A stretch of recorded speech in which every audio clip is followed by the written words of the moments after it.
The champagne flute trembled in my hand as I watched my fiancé, Elliot, stand up, tapping his glass for attention. His eyes, those same eyes that had gazed adoringly into mine just this morning, now deliberately avoided me. Something was wrong, again. That familiar coldness spread through my chest, the same chill I'd felt once before when another man had destroyed my world. I was about to be betrayed, reborn into another version of myself I never wanted to become. "I have an announcement," Elliot said, his voice carrying across our engagement party. "I know this is unexpected, but—" He faltered, then found his strength when a woman stepped beside him. Sophia, my college roommate, my supposed friend. Sophia and I have reconnected. We were each other's first loves, and sometimes first love is the one that matters most. Gasps rippled through the crowd. My mother's hand flew to her mouth. My sister Avery's eyes widened, but not with shock, with something closer to fascination. "I'm sorry, Mia," Elliot continued, finally looking at me. "You deserve someone who loves you completely. That isn't me." The room spun. I watched as if from a distance when he walked over, placed my engagement ring on the table between us, and squeezed my shoulder in what he probably thought was comfort. Sophia lingered by the doorway, fingers twisting nervously, gold bracelet catching the light. The bracelet I'd complimented just last month at brunch. Something inside me shifted. Unlike last time, I didn't cry, I didn't plead, instead I smiled. The betrayal was familiar territory now, and in familiarity, I found strange comfort. I raised my glass, locked eyes with Elliot, and said clearly, "To finding your way back to what matters most." I drank as confused murmurs rippled through the room. No one expected calm acceptance. They wanted tears, drama, something to gossip about tomorrow. Instead, they watched me embrace Sophia briefly, whispering, "Be happy," just loud enough for nearby guests to hear. Only later, alone in my apartment, did I allow my smile to fade. My phone buzzed with a bank notification. Our joint account had been emptied 3 hours before the party. Another buzz, a credit card I didn't recognize had been declined for insufficient funds. The card was in my name. I sank onto the bed, knuckles white around my phone, and pulled up our transaction history. Small withdrawals over months. Carefully planned, perfectly executed. The pattern was unmistakable. This betrayal hadn't been impulsive. It had been meticulously orchestrated while I'd been sampling wedding cakes and writing vows. My phone buzzed again, a social media notification. My finger hovered over the screen, hesitating before tapping it open. Sophia had posted a carousel of photos, Elliot kissing her cheek, their hands intertwined, sunset silhouettes on a beach I recognized from 2 months ago when Elliot had claimed to be at a business conference. The caption read, "Some loves are written in the stars. Sorry it took us so long to follow them. Reunited at last, # first love." The timestamp showed she'd posted them just 15 minutes after the announcement. While I'd been accepting sympathetic hugs and assuring everyone I was fine, they'd been cementing their public narrative. I set my phone down carefully and walked to the bathroom, studying my reflection. I looked different somehow, calmer, more focused. This betrayal wasn't breaking me, it was sharpening me. I'd survived this once before and emerged stronger. This time would be no different. My phone rang, Avery, probably calling to dissect every humiliating detail. "Hey, are you okay?" she asked, voice dripping with what sounded like concern. "That was awful. I can't believe Elliot would do that to you." "I'm fine," I said, surprised to find I meant it. Some relationships aren't meant to last. "But at your engagement party with Sophia? It's unforgivable." I detected something in her voice, excitement, entertainment. I remembered how she'd looked at the party, surprised but not shocked. "Did you know?" I asked quietly. A pause, too long. "Know what?" "About Elliot and Sophia? God, no. How could you think that?" Her denial came too quick, too practiced. After hanging up, I opened my laptop and created a new folder. Forward. The first file I saved was a screenshot of the emptied bank account. The second, Sophia's perfectly timed social media post. My friends had texted, insisting they come over, bring wine, help me through the shock. I replied with grateful declines, promising to call tomorrow. Instead, I spent the night researching financial fraud, documenting dates, taking screenshots of transactions. When my eyes burned from staring at the screen, I finally closed the laptop and lay back on the bed. For the first time since the announcement, I allowed myself to cry. Not from heartbreak, but from a strange mixture of anger and determination. By morning, my tears had dried. As sunlight filtered through the blinds, casting striped shadows across the bedroom we'd shared, I made coffee in the mug Elliot had given me last Christmas. To my forever, the inscription read. I traced the words with my fingertip, then deliberately dropped the mug into the trash. When my phone rang again and Elliot's mother's name flashed on the screen, I answered with a steady voice. Diana, I said warmly. How are you? Oh, Mia, she breathed. I just heard. I'm so sorry. I don't understand what's happening with Elliot. This isn't how we raised him. These things happen, I said, surprising myself with my calm tone. He's making a terrible mistake, she insisted. I've called him 3 times. He won't pick up. I closed my eyes, remembering how she'd welcomed me into their family, how she'd helped me pick out china patterns last month. Another loss to add to the tally. I appreciate your call, I said finally, but perhaps it's best if we give Elliot space to figure out what he wants. After we hung up, I showered, dressed in my most confidence-boosting outfit, and applied makeup with careful precision. I had a plan forming, not for revenge exactly, but for justice, for reclaiming what was mine and more. My phone buzzed with texts from concerned friends. I responded with reassurances that I was handling things well. Some endings are really beginnings, I wrote. Then I silenced notifications and opened my laptop again. The first step would be documenting everything. The second, understanding exactly what I was facing.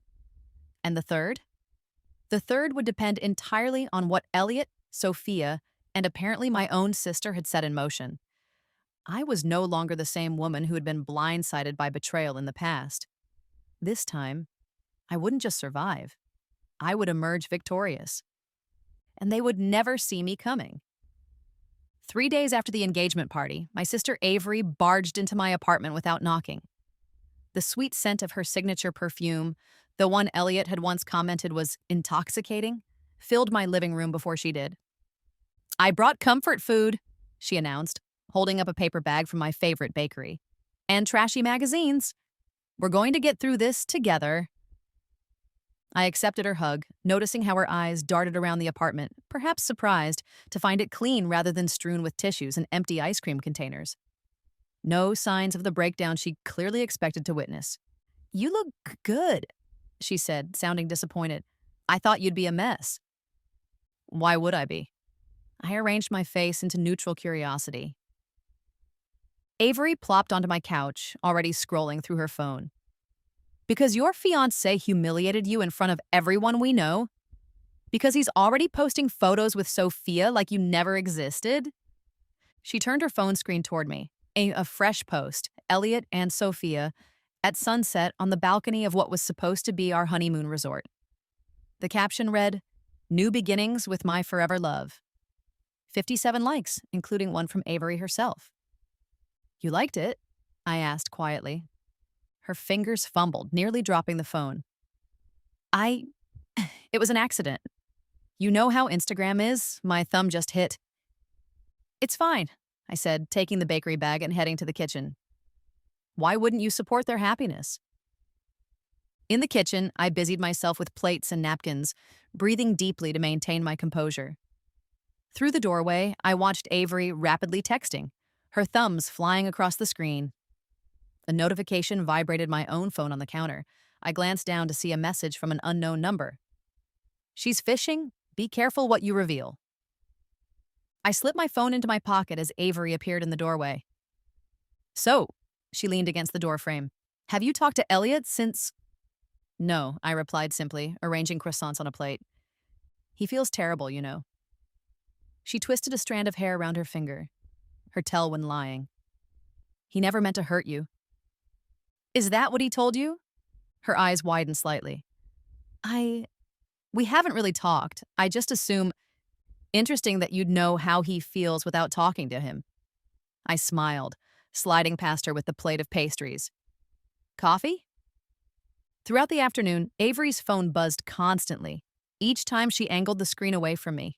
When she excused herself to use the bathroom, I noticed she took her phone with her. The bathroom door had barely closed when I heard her whispering.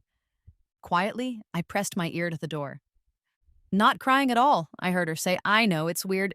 No, I haven't seen any papers or messages. She seems totally fine. It's creeping me out. My skin prickled with betrayal, yet confirmation was oddly satisfying. I tiptoed back to the couch before she emerged, her cheeks slightly flushed. Everything okay? I asked innocently. Fine, just my boss checking in. Another lie. After Avery finally left, promising to check on me again tomorrow, I allowed myself a moment of pure, white-hot rage. My own sister. I had suspected her involvement, but hearing her report back to them, likely Elliot or Sophia, felt like a physical blow. I poured myself a glass of wine, then opened my laptop and created a new document titled Avery in my forward folder. I documented our conversation, her call in the bathroom, her reactions. Then I added what I already knew, how she had accidentally introduced Elliot to Sophia at a charity event last year, how she had encouraged me to work late when Elliot suggested dinner plans with old friends. My phone pinged with another text from the unknown number. We need to meet. Cafe on Park St. 9 a.m. tomorrow. Table by the window. Who are you? I texted back. Someone who knows what it's like to be discarded by Elliot Chambers. Sleep evaded me that night. At 3 a.m., I found myself sitting at my desk staring at the spreadsheet of financial transactions I'd been compiling. Small withdrawals from our joint account dating back 6 months, initially easy to overlook. A pattern emerged.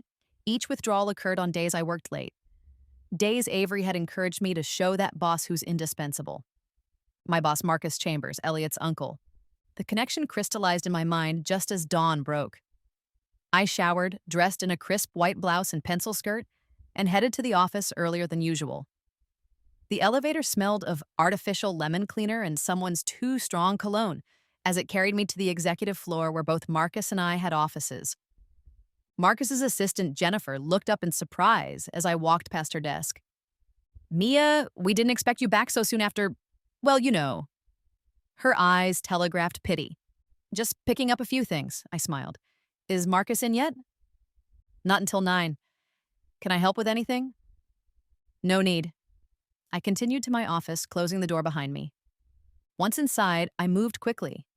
I inserted a small USB drive into my computer and began copying key files, projects I'd spearheaded that had mysteriously been reassigned, client communications that had been rerouted, presentation decks I'd created that now bore other names. The progress bar inched forward as the minutes ticked by. A knock at my door startled me. I ejected the drive and slipped it into my pocket just as Marcus entered without waiting for a response. The scent of expensive aftershave announced his presence before his voice did. Mia, Jennifer said you were here. His tone was professionally sympathetic, but his eyes were calculating. I'm surprised. I thought you might take some personal time. I'm fine, I said, echoing the words I'd been repeating for days. Work helps. About that. Marcus settled into the chair across from my desk, adjustment of his cuffs. I've been meaning to discuss your role here. My stomach tightened. My role? In light of recent personal developments, we think it might be best to restructure your position.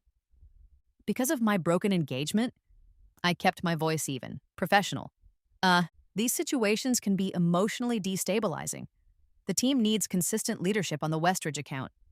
He wouldn't meet my eyes. We're moving you to internal operations temporarily. Jennifer will help transition your clients today. Demotion. Effective immediately, no warning, no performance issues cited, just conveniently timed after Elliot left me.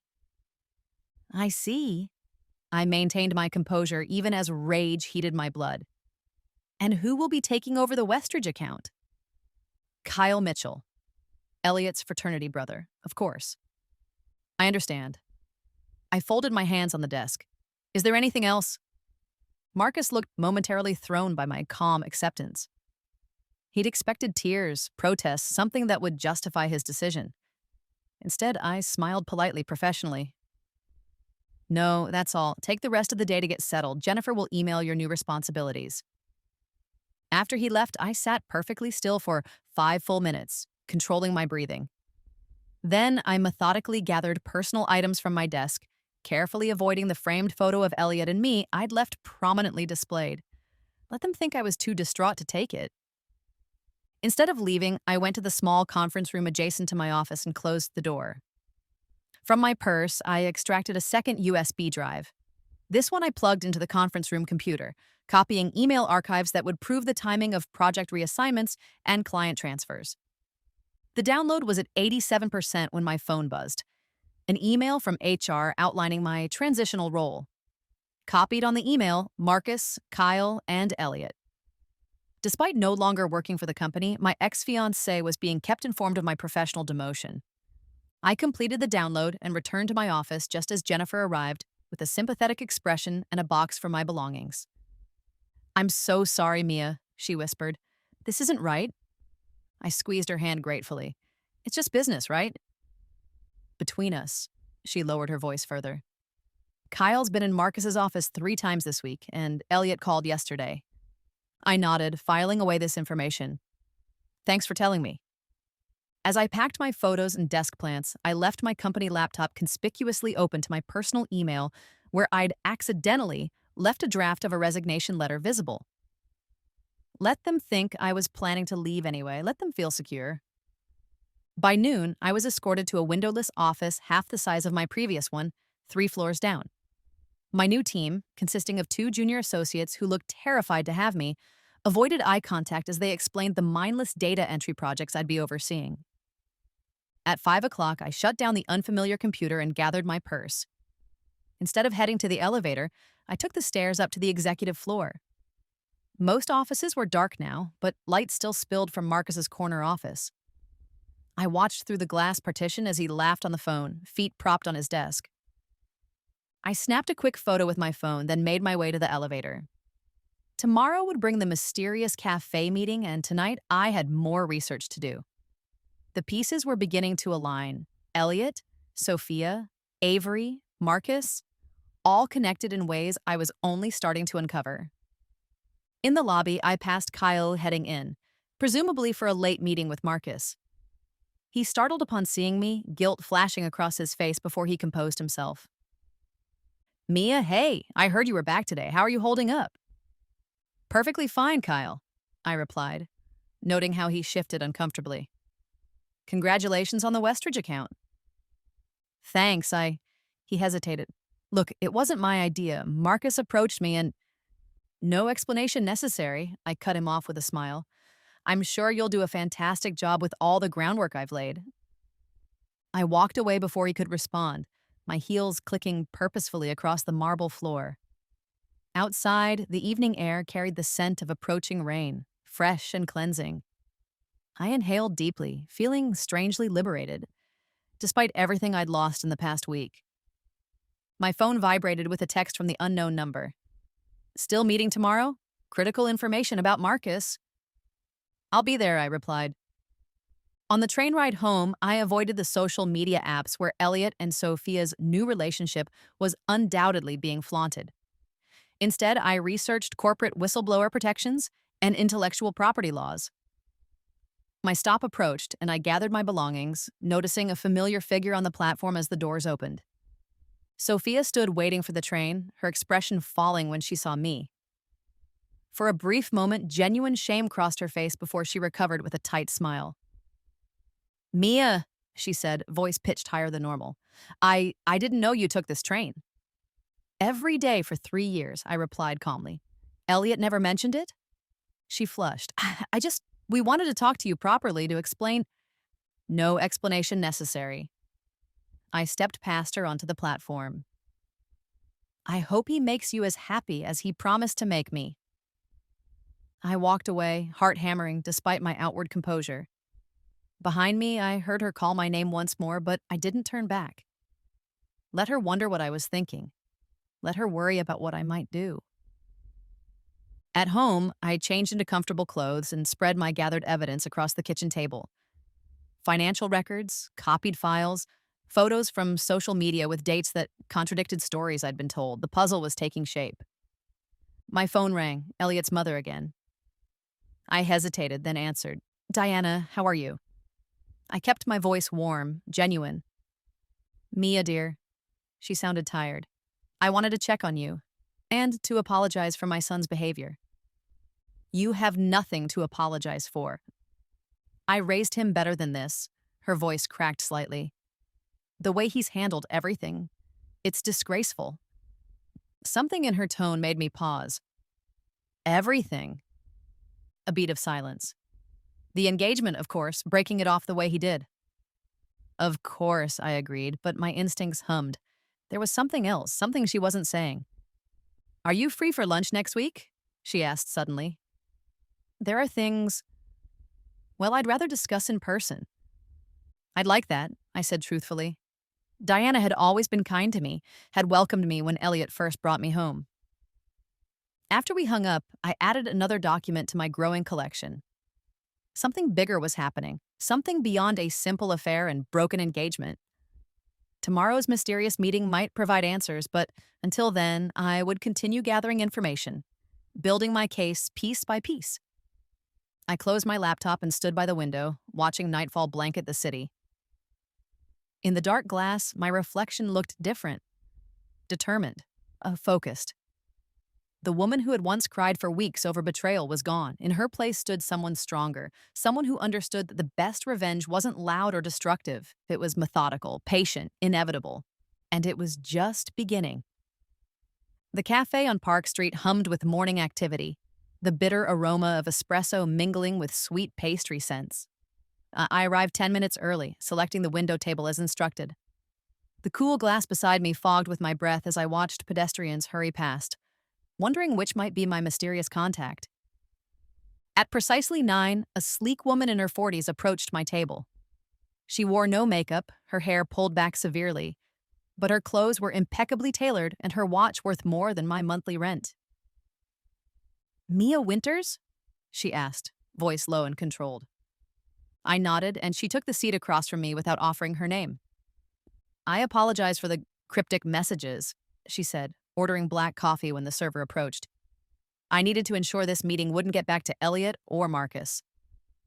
And you are? Vanessa Reed, before you, before Sophia, before the others, I was Elliot's wife. The shock must have registered on my face because she smiled thinly. Wife? Elliot told me he'd never been married. Of course he did.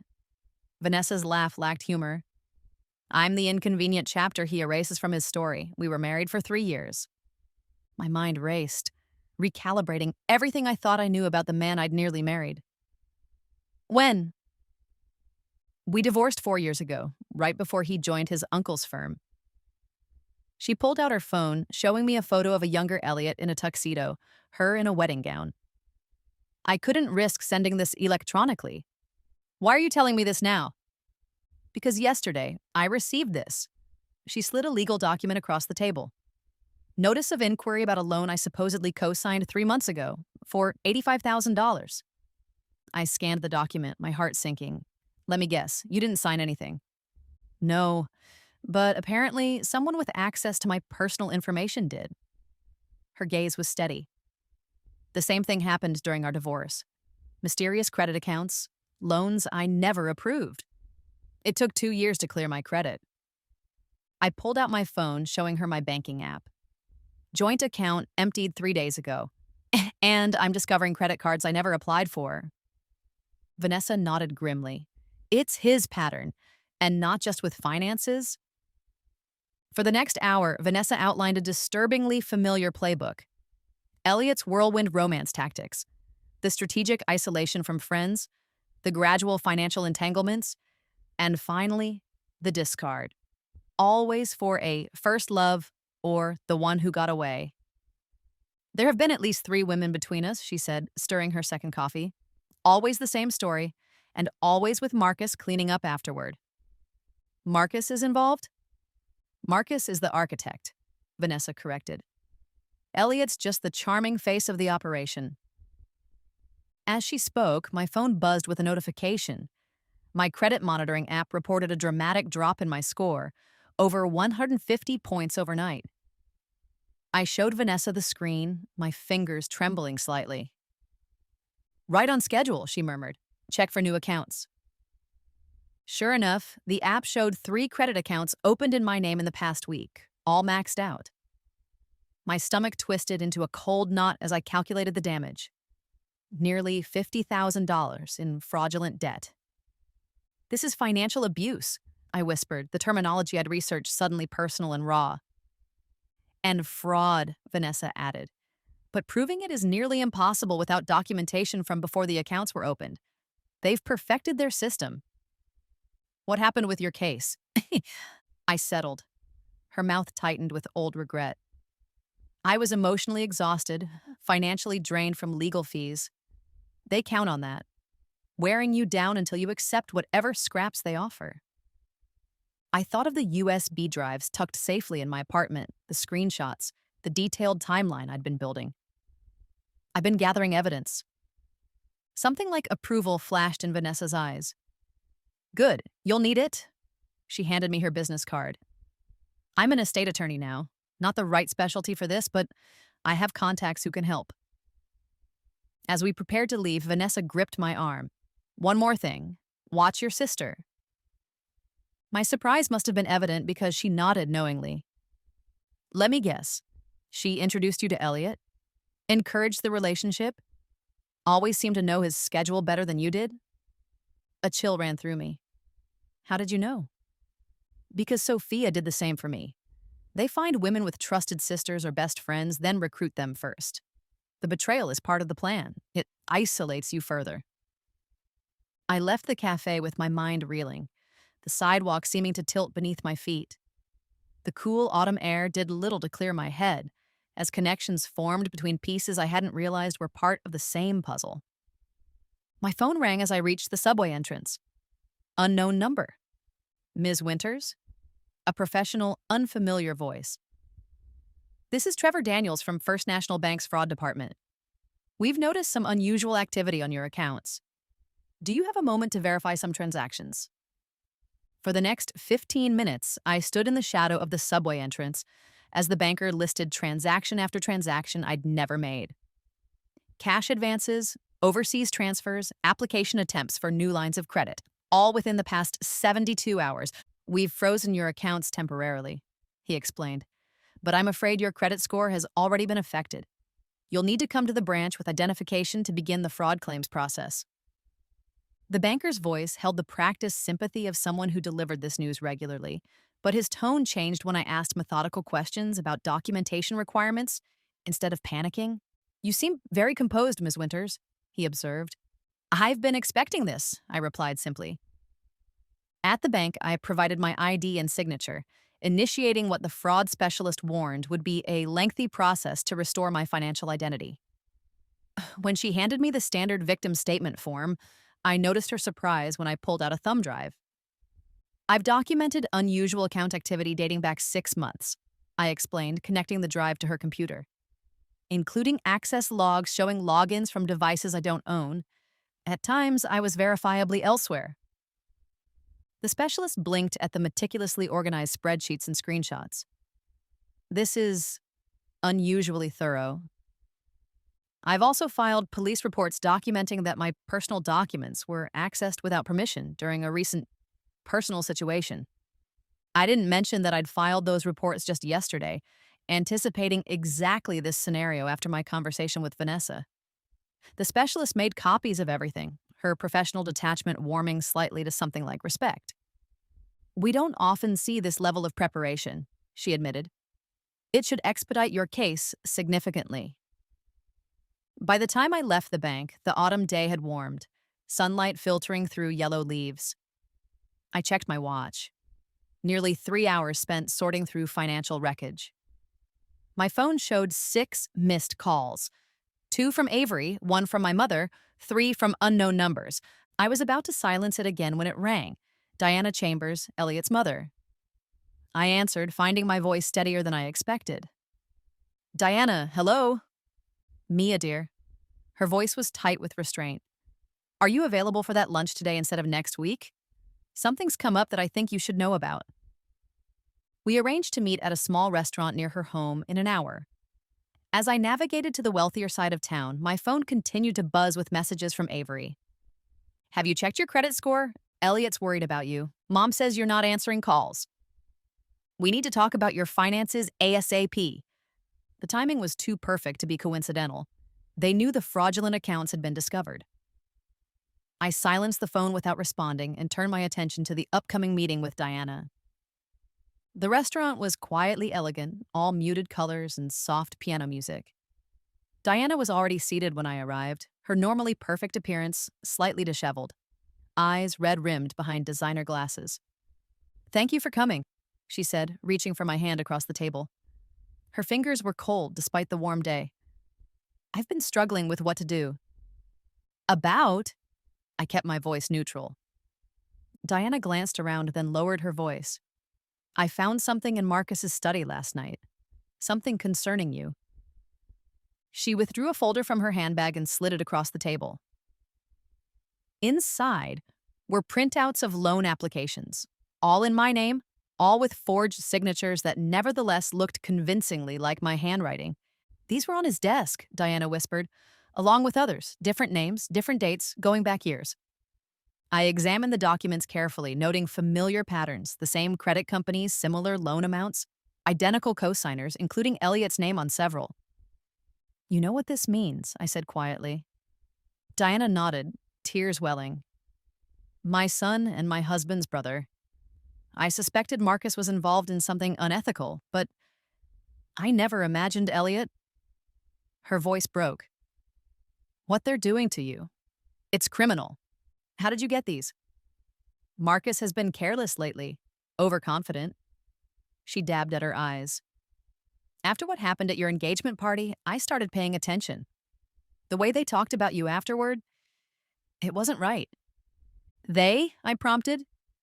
"Marcus, Elliot, sometimes your sister was there too." Diana's admission twisted in my chest like a knife. "They'd stopped talking when I entered the room, but I heard enough." "And Sophia." Diana's expression hardened. "Sophia has been in Marcus's orbit for years, long before Elliot brought you home."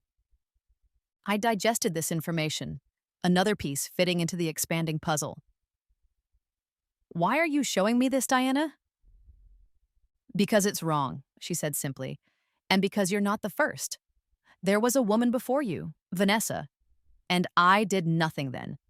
I've regretted it for years." I carefully photographed each document while Diana watched, her hands twisting a napkin into shreds. "They'll know these are missing," I said. "Not immediately. Marcus is in Chicago until tomorrow. I'll return them tonight." She hesitated. "There's something else, a key." From her purse, she extracted a small silver key attached to a blank tag. "This opens Marcus's private office downtown, not his firm office, a separate space where he keeps records. 1420 Lakeview Avenue, Suite 302. I accepted the key, its weight disproportionate to its size. Why not take this information to the authorities yourself?" Diana's smile held no humor. "My name is on too many documents. I've benefited from Marcus's firms for decades without asking questions. My hands aren't clean." She checked her watch. "I should go. Marcus calls every day at 3 to check in." As she gathered her belongings, Diana paused. "Be careful, Mia. What you're up against, it's bigger than just Elliot." After she left, I remained at the table, mind racing as I organized this new information. I ordered coffee and opened my laptop, searching property records for the Lakeview Avenue address. The building owner was listed as Chambers Holdings LLC, a company I'd never heard Elliot mention. My phone buzzed again with Avery's name. This time I answered. "Where have you been?" she demanded, anxiety sharpening her voice. "I've been calling all day." "I had a banking issue to resolve," I replied calmly.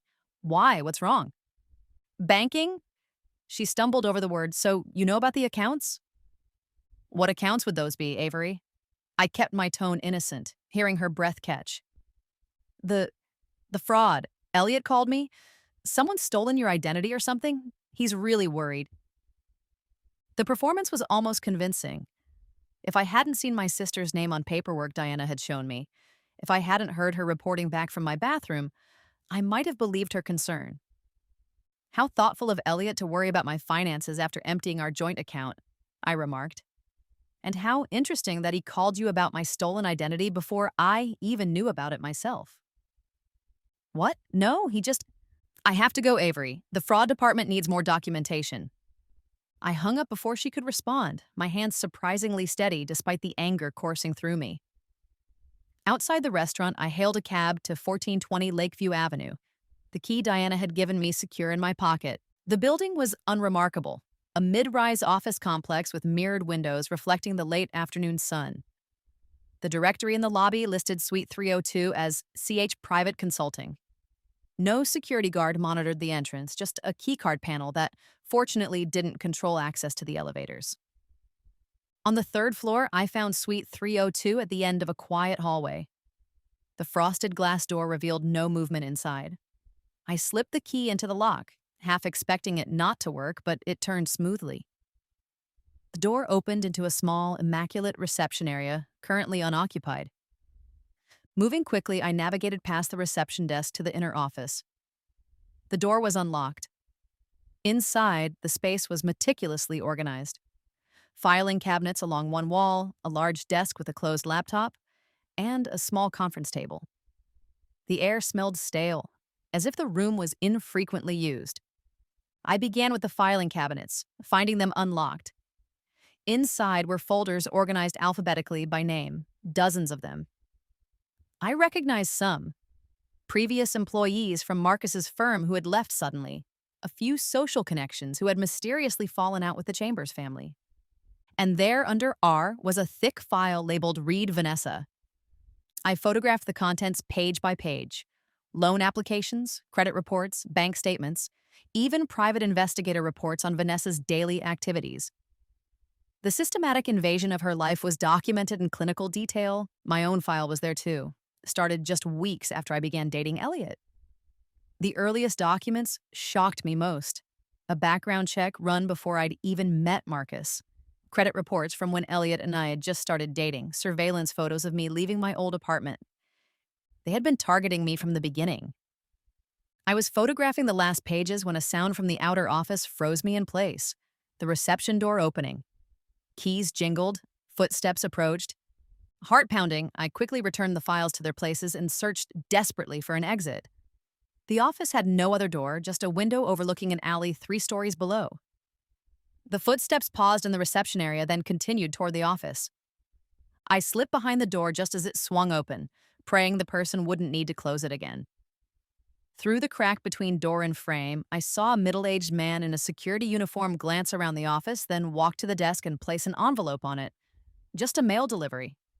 He surveyed the room once more, frowning slightly as if sensing something amiss, then turned and left. I heard the reception door close and lock behind him. I waited 5 full minutes, counting my heartbeats, before emerging from my hiding place. The close call left my hands trembling as I hurriedly photographed several more documents, including a list of names and dates that appeared to be previous targets. As I prepared to leave, my eye caught a notebook in the desk drawer I'd opened. Leather-bound, expensive. Inside was handwritten documentation of what could only be described as the playbook, stages of each scheme, notes on selecting targets, professional women, limited family connections, previous relationship trauma, and even script suggestions for key conversations. I photographed every page, nausea building as I read clinical assessments of how to manipulate women's emotions, how to isolate them from support systems, how to maximize financial gain before the separation phase. My own name appeared in recent entries with notes evaluating my reactions to various pressure tests over the past year. The final pages detailed extraction protocols, how to end relationships while minimizing legal exposure and maximizing asset retention. My engagement party humiliation had been planned months in advance, with roles assigned to each player, including Avery. When I finished documenting everything, I carefully returned the notebook exactly as I'd found it and did a final check to ensure nothing appeared disturbed. Then I slipped out, locking the door behind me. My heart didn't slow until I was blocks away, seated on a park bench, my hands still shaking as I reviewed the photographic evidence on my phone. The scale of the operation stunned me. This wasn't just a man leaving his fiancée for an ex-girlfriend. This was organized, systematic fraud targeting multiple women over years. And I had been meticulously selected, groomed, and now discarded according to their established protocol. I was still processing this revelation when my phone rang again.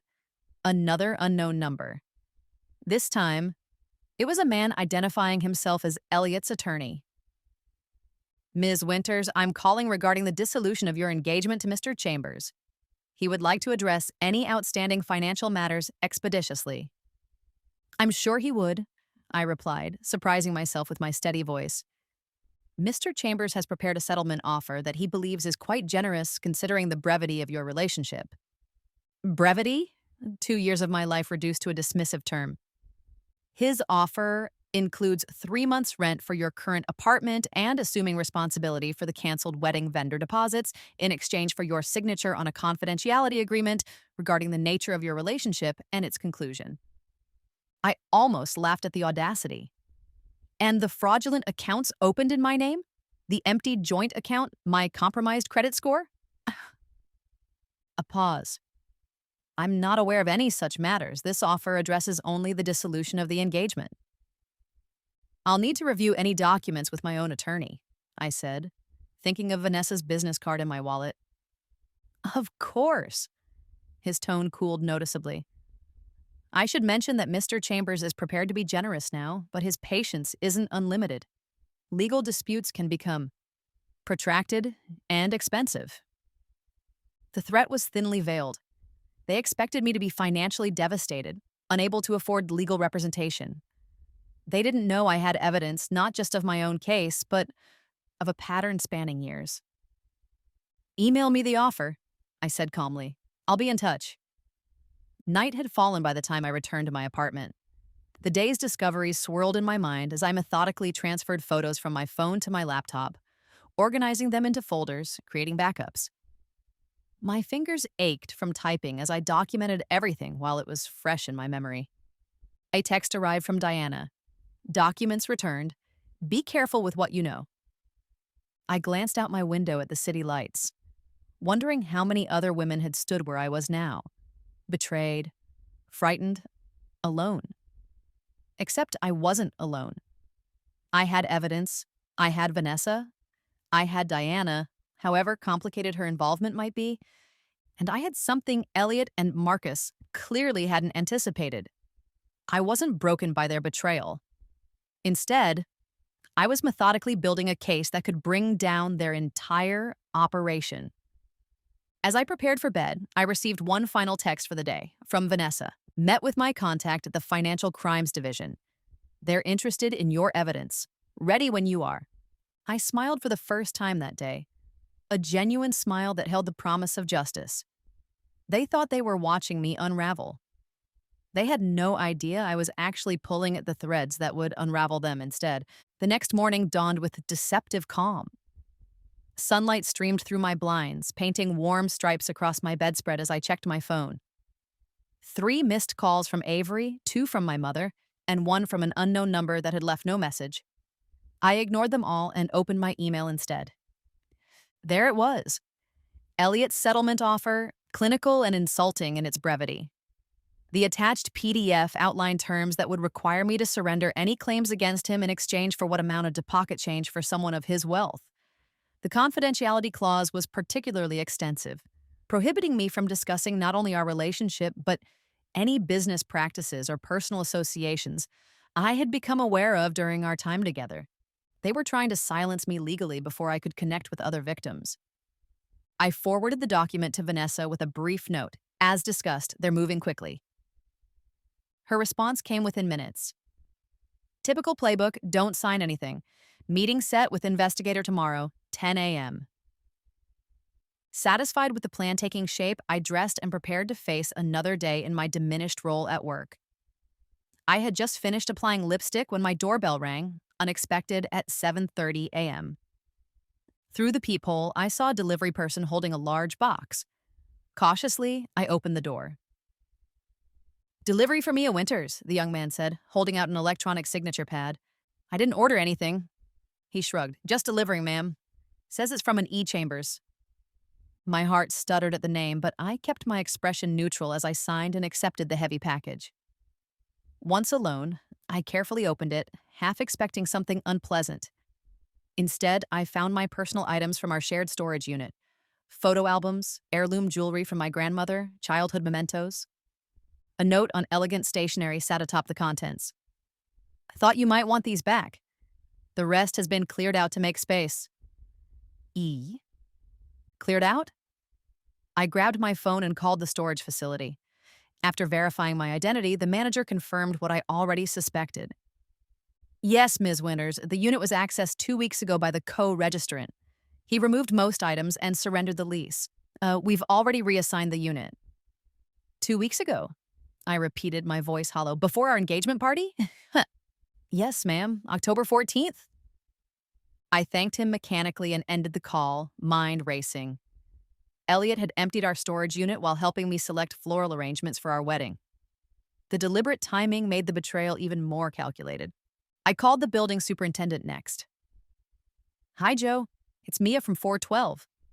Could you check if anyone accessed my storage cage in the basement recently? His hesitation told me everything before he spoke.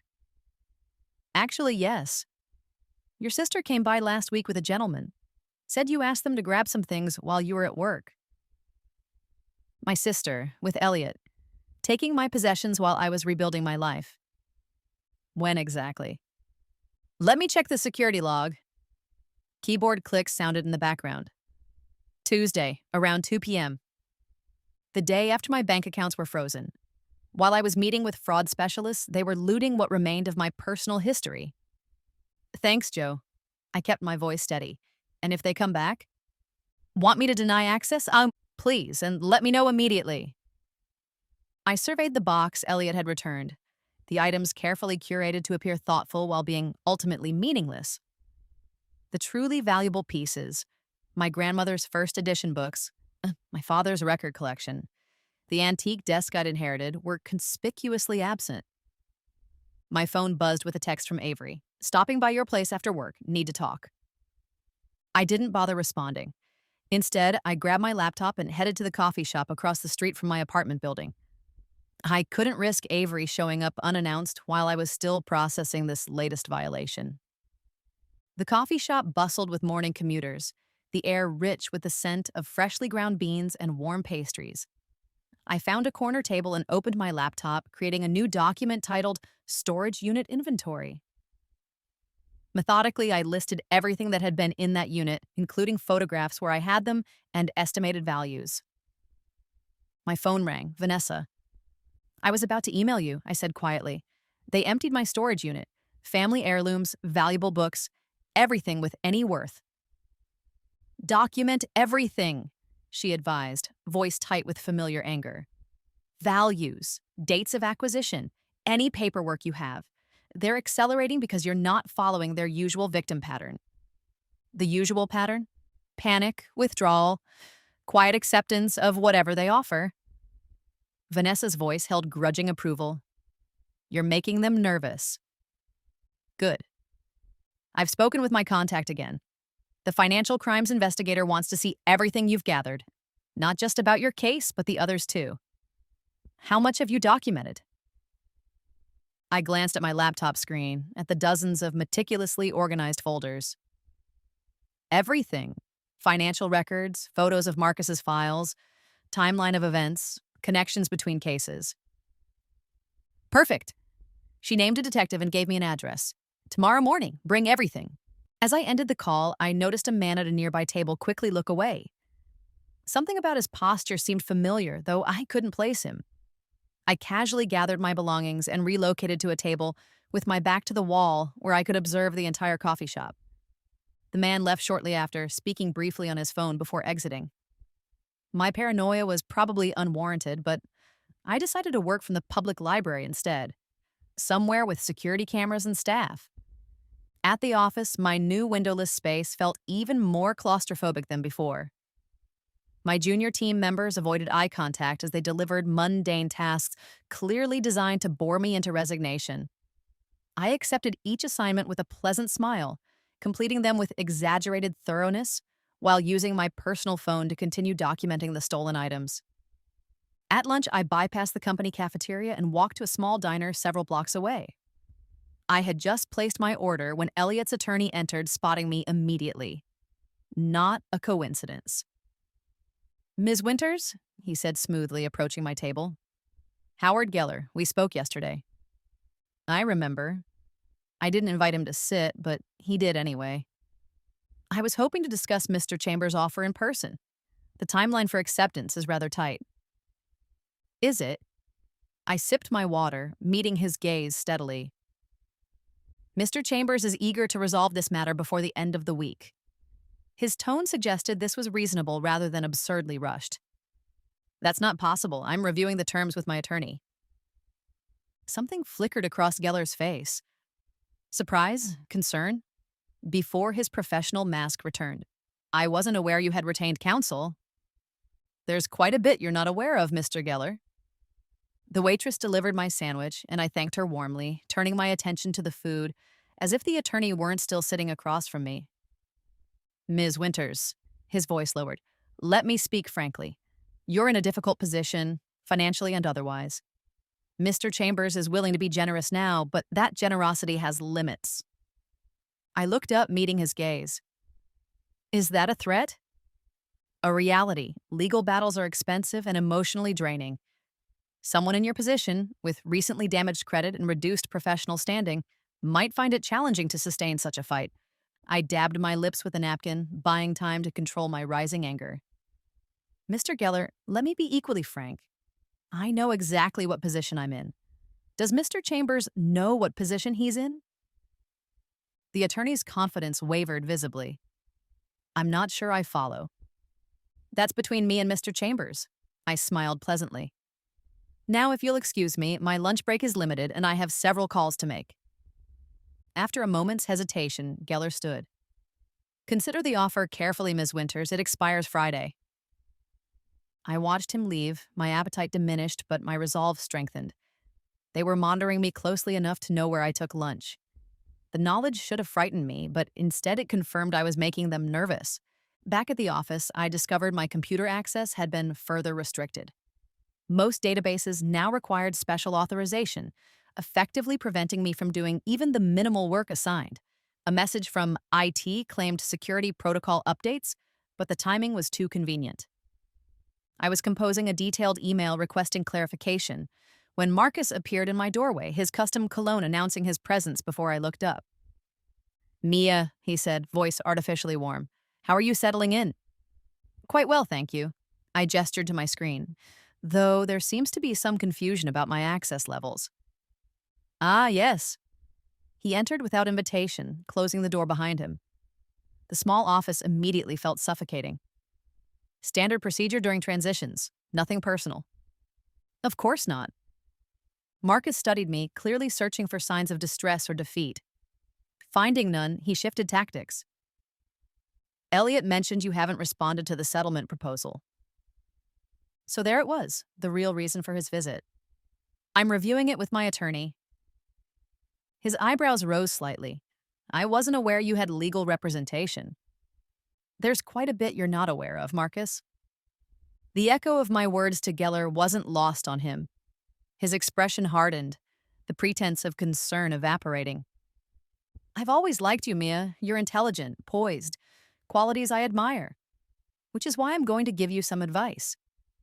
He leaned forward, voice dropping. "Accept Elliot's offer, sign the papers, move on with your life." Is that what Vanessa Reed did? The name hit him like a physical blow. He recovered quickly, but not before I saw the flash of alarm in his eyes. "I don't know who that is."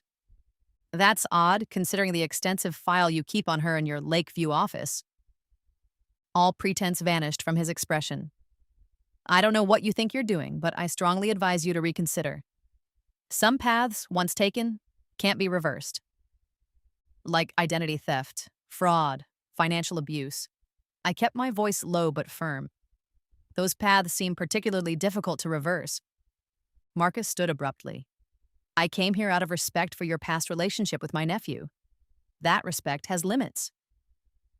As does my patience for being victimized. He paused at the door. Think carefully about your next move, Mia. You're playing a game you don't understand. I understand perfectly. That's what worries you, isn't it? After he left, I sat perfectly still, processing the confrontation.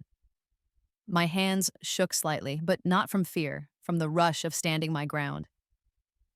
They were escalating because I wasn't following the script. I wasn't cowering or accepting their terms.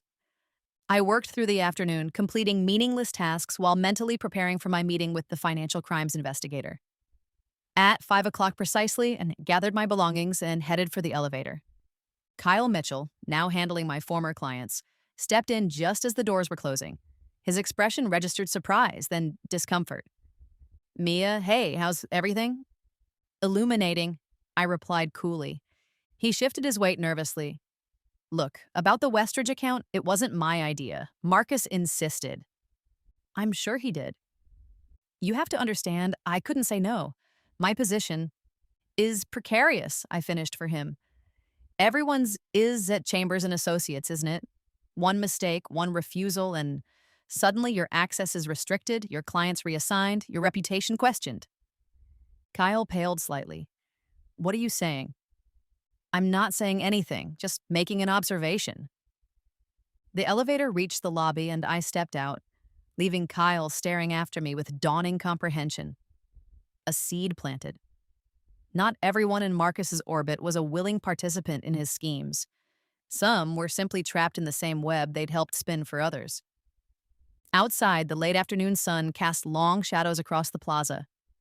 I had taken only a few steps when I spotted Avery waiting by the fountain, clearly there to intercept me. I considered turning around, but she had already seen me. Mia! She hurried over, designer handbag swinging. I've been calling you all day. Why aren't you answering? I've been busy, I replied, continuing to walk toward the subway. Working, dealing with fraud claims.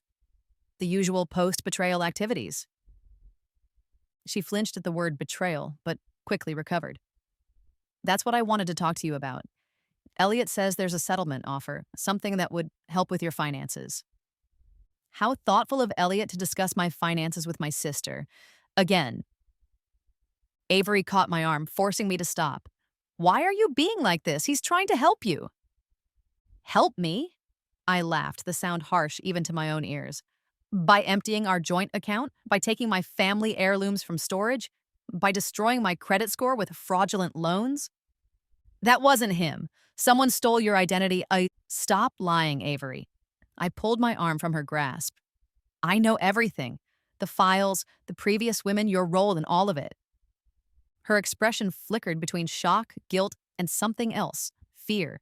What files? What are you talking about? Ask Elliot. Or better yet, ask Marcus. Ask them about Vanessa Reed. Ask them why the Financial Crimes Division is interested in their business practices. The color drained from Avery's face. You've talked to the police? Huh. I have a meeting with them tomorrow. It wasn't technically a lie. Is that why you're really here? To see what I know? To report back to Elliot like you've been doing all along? It's not what you think, she whispered. Then what is it? Because from where I'm standing, my own sister helped orchestrate my financial and emotional destruction. Tears filled her eyes. You don't understand. I didn't have a choice. We always have choices, Avery. No, you don't understand. Her voice dropped to a barely audible whisper. They have things on me, too. Things that could ruin me. I studied her face, searching for truth amid the manipulation I'd grown accustomed to. There was genuine fear in her eyes. What things? She glanced around nervously. Not here. I can't. Her phone buzzed and she jumped. Checking the screen, her expression tightened. I have to go. Avery. Just take the settlement, Mia, please, for everyone's sake. She hurried away, leaving me with more questions than answers. I watched her disappear into the crowd, wondering what hold Marcus had over my sister. Was she another victim? Or still playing a role in their scheme? My phone buzzed with a text from an unknown number. Storage locker at Central Station, number 247, code 5813. Go tonight, bring USB drive. Diana, it had to be, only she would know what I needed. I changed direction, heading for Central Station instead of home. The locker area was in the basement level, poorly lit and smelling of damp concrete. I found number 247 in a back corner, partially hidden behind a support column. The code worked. Inside the locker was a manila envelope and a handwritten note. Security footage from Marcus's building and financial records you won't find elsewhere. Be careful. I slipped the envelope into my bag and relocked the locker, constantly checking over my shoulder. The station was busy with evening commuters, providing anonymity, but also making it impossible to know if I was being watched. Back in my apartment, I secured the door with both deadbolts before examining the envelope's contents. A USB drive and printouts of banking transactions, offshore accounts, transfers between shell companies, and a list of names that matched those from Marcus's files, each with associated dollar amounts. The USB contained security footage from the Lakeview building, date-stamped recordings showing Elliot, Marcus, and others I didn't recognize entering and exiting the office at all hours. One clip clearly showed Elliot and Avery arriving together, Avery visibly distressed as Marcus met them in the lobby. I added everything to my growing evidence file, the pieces forming an increasingly clear picture of a sophisticated operation. This wasn't just about me, or even just about financial fraud. This was organized, systematic exploitation targeting multiple women over years. As midnight approached, I received a text from Vanessa. All set for tomorrow, 10 a.m. Bring everything. I replied simply, I will, and I have more than we discussed. Sleep eluded me that night. I kept replaying Avery's words, Marcus's threats, the fear in Diana's handwritten note. The scale of what I was confronting should have terrified me, but instead I felt an odd calm. For the first time since the engagement party, I was acting rather than reacting. I had spent my life avoiding conflict, seeking approval, trying to be good enough. That woman had been the perfect target for Elliot and Marcus. But she was gone now, replaced by someone stronger. Someone who understood that the most effective response to betrayal wasn't loud revenge, but quiet, methodical justice. Dawn found me at my kitchen table, evidence organized, backup drives prepared, timeline completed. Whatever happened at today's meeting would set events in motion that couldn't be reversed. Marcus was right about one thing. Some paths, once taken, couldn't be undone. I was choosing my path deliberately. With clear eyes and steady hands, I was preparing to dismantle the system that had been designed to destroy me. They had chosen the wrong woman to betray. The Financial Crimes Division occupied a nondescript floor in a government building downtown. Detective Lorraine Hayes met me in the lobby, a sharp-eyed woman in her 50s with cropped silver hair and a no-nonsense handshake. Ms. Winters, she said, scanning my professional attire with approval. Thank you for coming in. Thank you for meeting with me. I clutched my laptop bag containing everything I'd gathered. She led me through security and up to a small conference room where Vanessa already waited, along with a serious young man introduced as Agent Thomas Porter from the FBI's Financial Crimes Unit. The Bureau is interested in patterns spanning multiple jurisdictions, Detective Hayes explained, noticing my surprise at the federal presence. Ms. Reed's case crosses state lines, as does yours. For the next 3 hours, I methodically presented my evidence. The financial records, Marcus's files, the storage unit theft, the workplace demotion, the settlement offer, all documented with dates, screenshots, and witness information. Detective Hayes remained expressionless throughout, but Agent Porter became increasingly animated, interrupting occasionally to clarify connections between names and entities. And you're certain about these offshore accounts? He asked, studying the printouts Diana had provided. I can't verify them personally, I admitted. They came from a confidential source with direct access to Marcus Chambers' records. Diana Chambers, Vanessa guessed quietly. I nodded. She's taking significant risk. This is extensive, Detective Hayes said finally, reviewing her notes.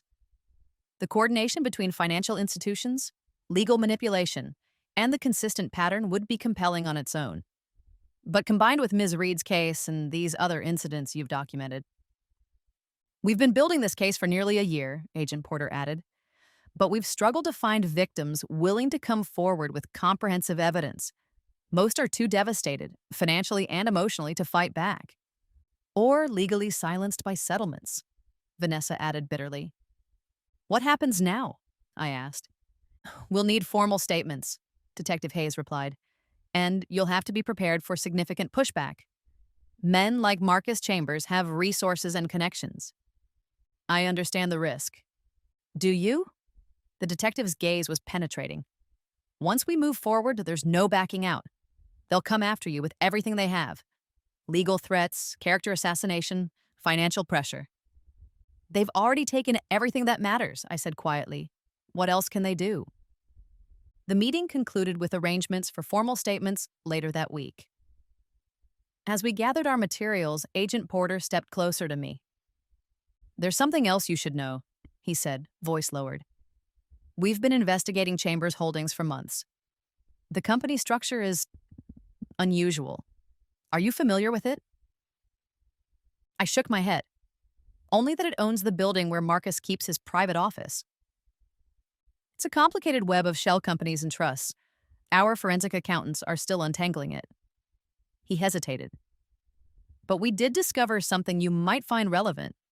The controlling interest doesn't belong to Marcus Chambers. It's to Elliot, then?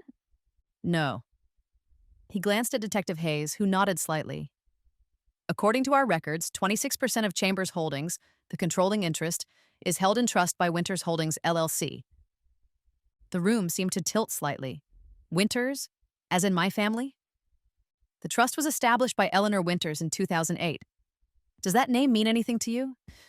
My grandmother. My throat tightened. She was my grandmother. She died 3 years ago. Agent Porter and Detective Hayes exchanged looks.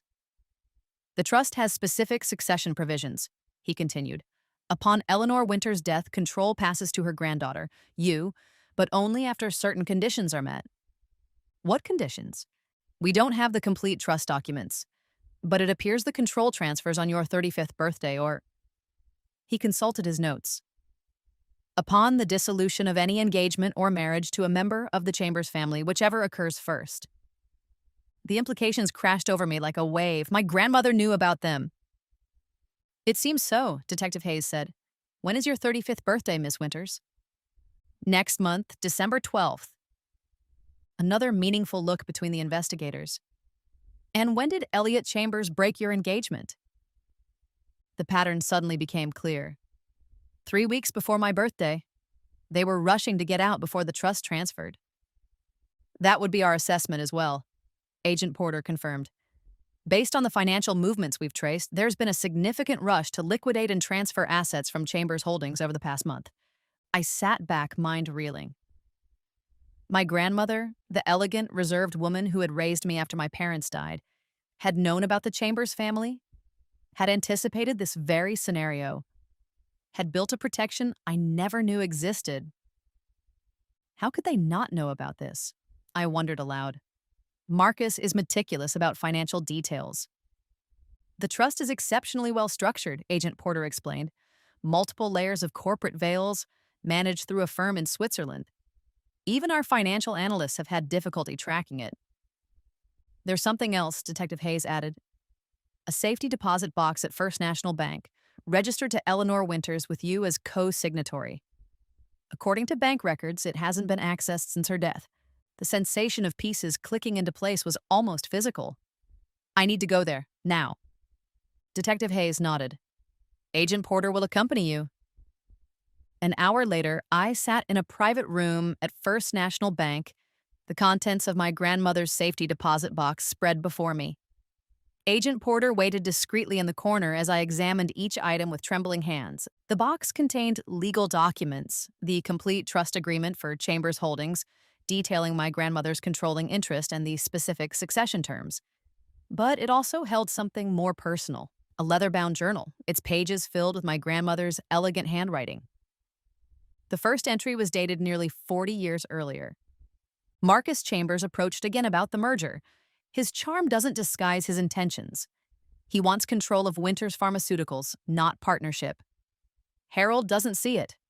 I must protect what my father built. My grandmother had been the silent power behind Winter's Pharmaceuticals, the company my grandfather had fronted, but that had been founded by her father.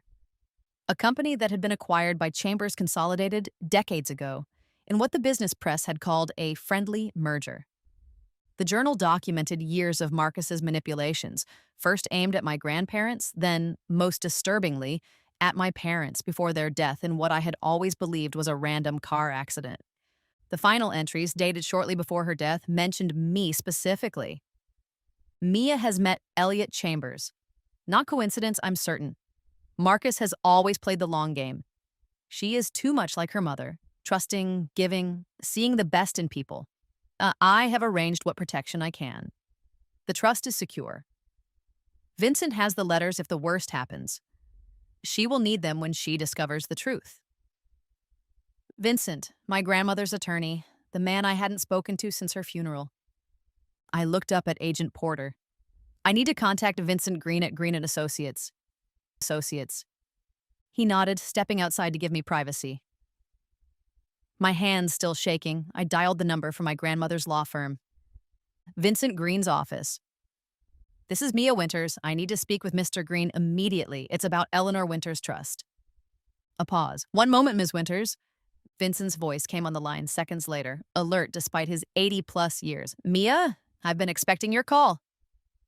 You have? For 3 years, my dear. Ever since your grandmother's passing. His tone softened. Though I confess I expected it under different circumstances. You know about Elliot, about the Chambers family. I've known Marcus Chambers for 50 years, he replied grimly, and I helped your grandmother establish safeguards against exactly this situation. The trust, the controlling interest in Chambers holdings. Yes, and several other measures. A pause. I have been instructed to meet with you in person. Can you come to my office today? By late afternoon, I sat in Vincent Green's wood-paneled office, processing revelations that had transformed my understanding of my family history and my own recent experiences.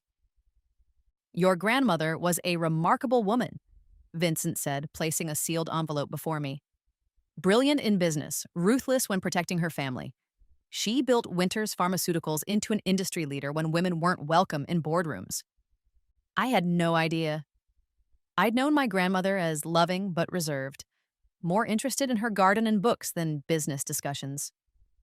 She preferred it that way, operated behind the scenes while your grandfather served as the public face. Vincent adjusted his glasses.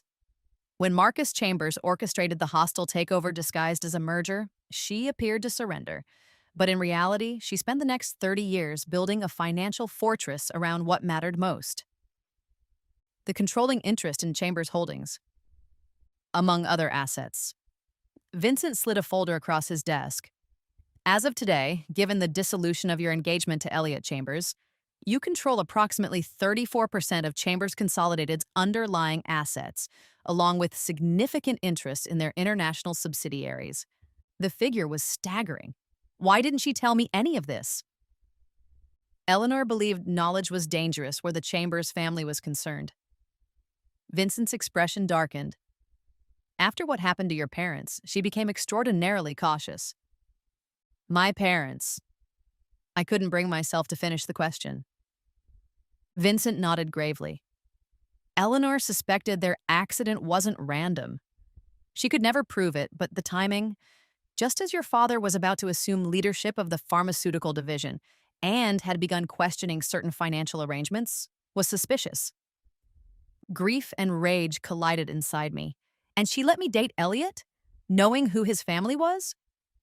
She had no legal way to interfere in your personal life, but she put every possible protection in place. He gestured to the envelope, including this, to be opened only in the event of your engagement to a Chambers. With unsteady fingers, I broke the seal and unfolded a single sheet of my grandmother's stationery.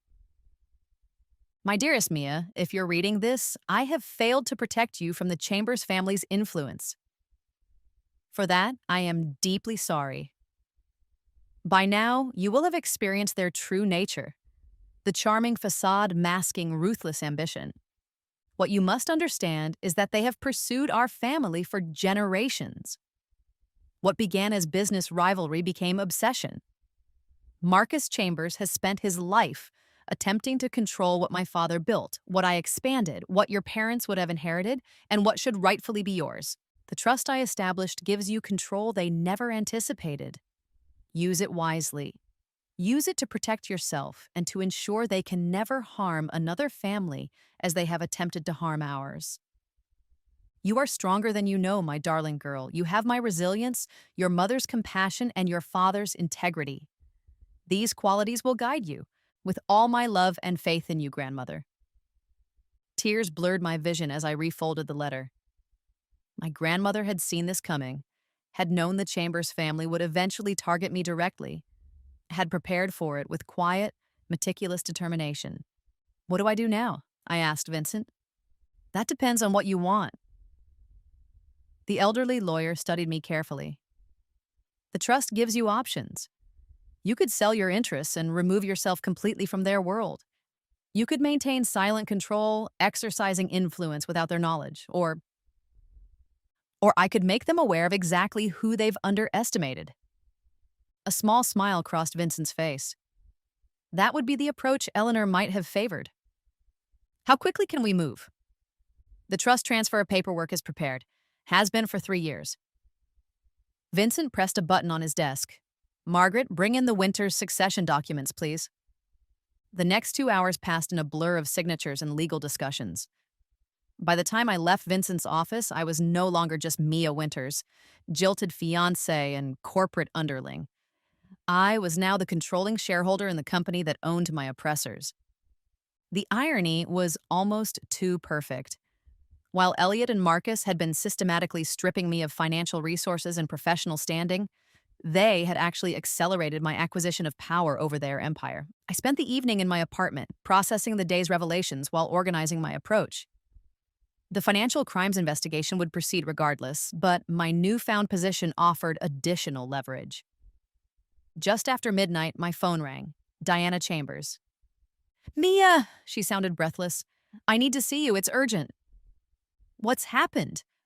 "Marcus knows. About the documents I gave you, about my meeting with you. Elliot is at the house now with him. She lowered her voice. "They're destroying records. And they're planning something for you." "What specifically?" "I don't know details, but I heard Marcus tell Elliot to make the call. Something about ensuring you have no credibility left." Her voice shook. "I'm afraid for you. Where can we meet?" "The Botanical Garden Cafe, 1 hour." I dressed quickly, choosing practical clothes and flat shoes I could move in if necessary. Something about Diana's call felt off. Too convenient, too dramatic. After the day's revelations, I was questioning everything. Before leaving, I made 2 calls, one to Vanessa, briefly explaining the situation and asking her to be on standby, and one to Detective Hayes, leaving a detailed message about my meeting with Diana and my concerns. The Botanical Garden was technically closed, but the small cafe at its entrance operated with extended hours during special exhibitions. When I arrived, the space was dimly lit and nearly empty, just a barista cleaning equipment and 2 couples at distant tables. Diana wasn't there. I ordered tea and selected a table with clear sightlines to both the entrance and the emergency exit. 20 minutes passed with no sign of her. My unease grew with each passing minute. Just as I was about to leave, a text arrived from Diana's number. "Parking lot, blue sedan, can't come inside." I approached the cafe window, scanning the parking area. A blue sedan was indeed parked in the shadows at the far end, its interior too dark to see clearly. Every instinct warned against going outside alone, and instead, I called Diana's number. It rang 4 times before connecting.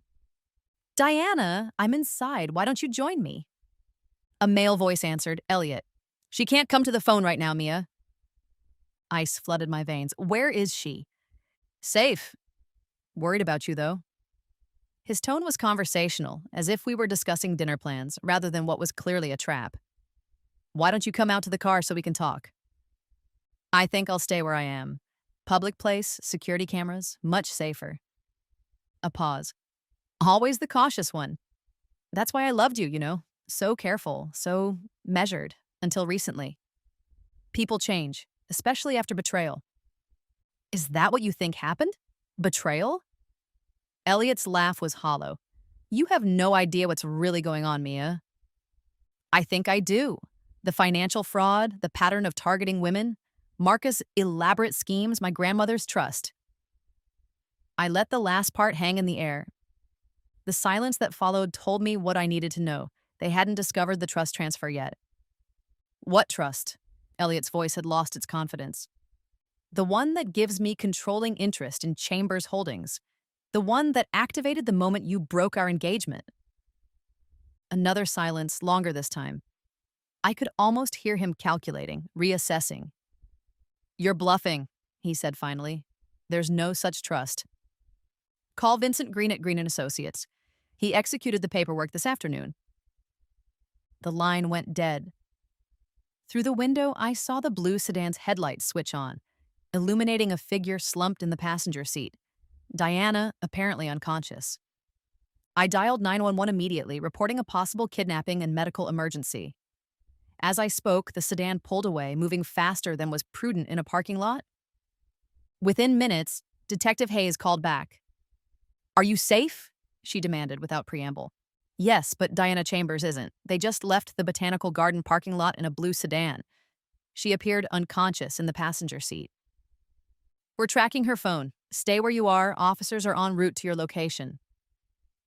By morning, the situation had escalated beyond anything I could have imagined.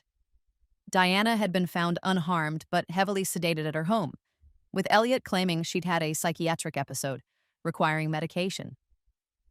Marcus was reportedly on a flight to Switzerland, and I had received formal notice that Elliot had filed for an emergency psychological evaluation order against me, claiming I was delusional and paranoid following our breakup. Vincent arrived at the police station where I'd spent the night giving statements, his dignified presence a stabilizing force amid the chaos. The psychological evaluation petition has already been dismissed, he informed me. The judge was not impressed by the timing or the circumstances, and I've filed the trust documents with the corporate registry. They're public record now. How are they responding? Chambers' consolidated stock is down 18% in pre-market trading. The board has called an emergency meeting for 9 a.m. Vincent checked his watch, which gives us approximately 90 minutes to prepare your entrance. My entrance. As controlling shareholder, you have the right to attend any board meeting. His eyes twinkled with something approaching mischief. Eleanor would have wanted you to exercise that right with appropriate impact. By 8:55 a.m., I stood in the elevator of Chambers Consolidated's headquarters, dressed in a perfectly tailored suit in deep burgundy, a color my grandmother had often worn to make weak men uncomfortable, as she'd once told me. Vincent stood beside me, briefcase in hand, the picture of legal authority. Ready? He asked as the elevator approached the executive floor. I thought of my grandmother's letter, of my parents, of Vanessa and the other women whose lives had been deliberately damaged, of my own journey from bewildered victim to informed adversary. Absolutely ready. The boardroom fell silent as we entered. 12 men and 1 woman sat around the massive table, expressions ranging from confusion to outright hostility. Elliot occupied a chair near the head of the table, his face draining of color as he recognized me. Excuse me, a silver-haired man I recognized as the company president began. This is a private meeting. Vincent stepped forward smoothly. Charles, it's been too long. May I introduce Mia Winters, controlling shareholder of Chambers Holdings and beneficial owner of 34% of Chambers Consolidated. The silence deepened as Vincent distributed document folders to each board member. This is absurd, Elliot finally sputtered. She has no standing here. On the contrary, Vincent replied, opening his own folder. Ms. Winters' grandmother, Eleanor Winters, established irrevocable control of Chambers Holdings through a series of trusts and shell companies in 2008. That control passed to Ms. Winters upon the dissolution of her engagement to Elliot Chambers 3 weeks ago. The board president flipped through the documents, his expression growing increasingly grave. These appear to be in order. They are, Vincent confirmed. Additionally, Ms. Winters has initiated proceedings with the SEC regarding certain financial irregularities discovered during her review of company operations. The woman board member, the only one present, leaned forward. What irregularities specifically? I stepped forward then, finding my voice stronger than I had anticipated. Systematic identity theft and financial fraud perpetrated against multiple women over a period of years. Misappropriation of corporate resources to facilitate these schemes. Offshore accounts used to conceal the proceeds. And most recently, attempting to artificially depress company value to facilitate a buyout before my assumption of control. Uproar erupted around the table. Elliot half rose from his seat, face contorted with rage. This is defamation. She's unstable, delusional from our breakup. I have evidence of everything I've described, I continued calmly, which I've already provided to the FBI's Financial Crimes Division. The board president raised a hand for silence. These are serious allegations that must be investigated through proper channels. Ms. Winters, while your ownership position is noted, this doesn't give you authority to make unsubstantiated claims in a board meeting. They aren't unsubstantiated, I replied, nodding to Vincent, who withdrew a flash drive from his pocket. This contains documentation of every allegation, including witness statements, financial records, and Marcus Chambers' own files detailing the operation. Where's Marcus? Someone asked. According to his assistant, he's on medical leave in Switzerland, the president replied, his expression suggesting he doubted this explanation. How convenient, I observed. Elliot pushed back from the table. I don't have to listen to this slander. Sit down, Elliot, the board president ordered. If there's any truth to these allegations, every person in this room is potentially liable. We need to understand exactly what we're facing. For the next hour, I outlined the scheme as I had uncovered it. The pattern of targeting women with financial resources, the systematic isolation and gaslighting, the identity theft and fraud, all conducted under the protection of the Chamber's name and resources. When I finished, the boardroom was silent except for the sound of Elliot's ragged breathing. The financial crimes investigation will proceed regardless of any actions taken by this board, Vincent added into the silence. But Ms. Winters is prepared to discuss terms under which she might use her controlling interest to protect the company's overall stability during this process. The woman board member, who had introduced herself as Dr. Heller during my presentation, spoke up. What terms specifically? I met her gaze directly. Full cooperation with authorities, immediate suspension of Marcus and Elliot Chambers pending investigation, restitution to all identified victims, and a corporate restructuring that places the pharmaceutical division, originally Winters Pharmaceuticals, under separate management. That's, the president began, entirely reasonable given the circumstances, Dr. Heller interrupted. Charles, we need to call an executive session to discuss this. Elliot slammed his fist on the table. This is a coup. She has no right. She has every right, Vincent cut in smoothly, and significantly more evidence than we've presented today. The board president studied me for a long moment, then nodded.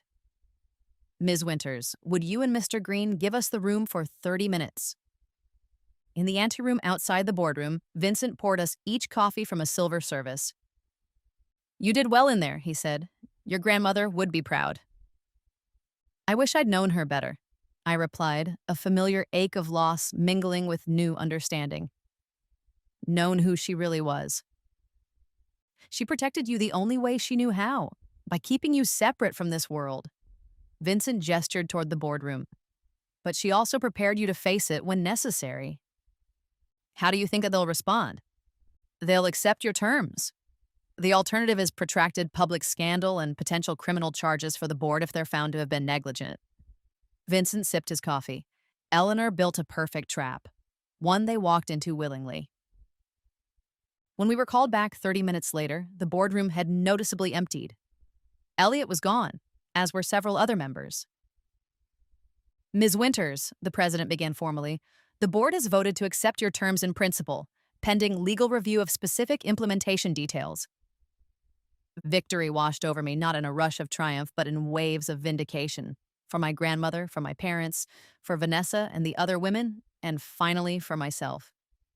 I'm pleased to hear it, I said simply. When can we begin? By that evening, the business press was running breaking stories about a major leadership shakeup at Chambers Consolidated. Elliot had been escorted from the building by security.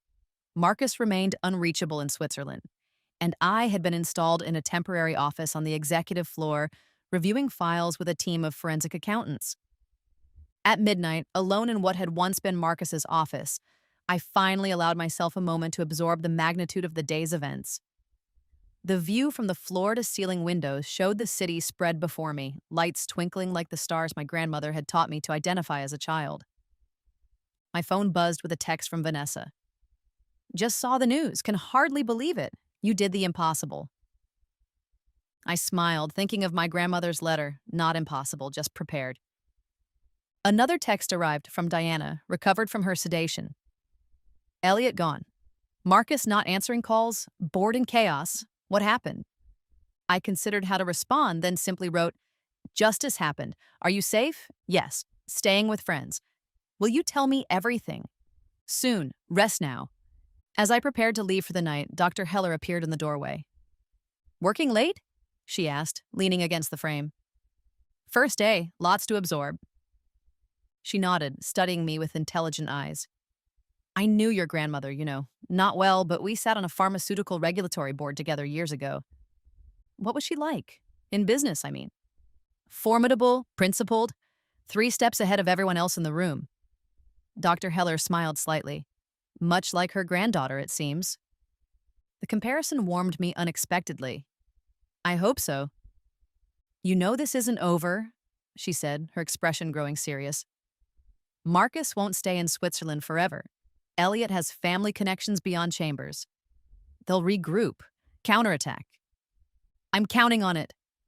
I closed the laptop before me. My grandmother spent decades preparing for this battle. I'm just continuing what she started. Dr. Heller studied me a moment longer, then nodded. "The board meets again tomorrow at 10. We'll expect you."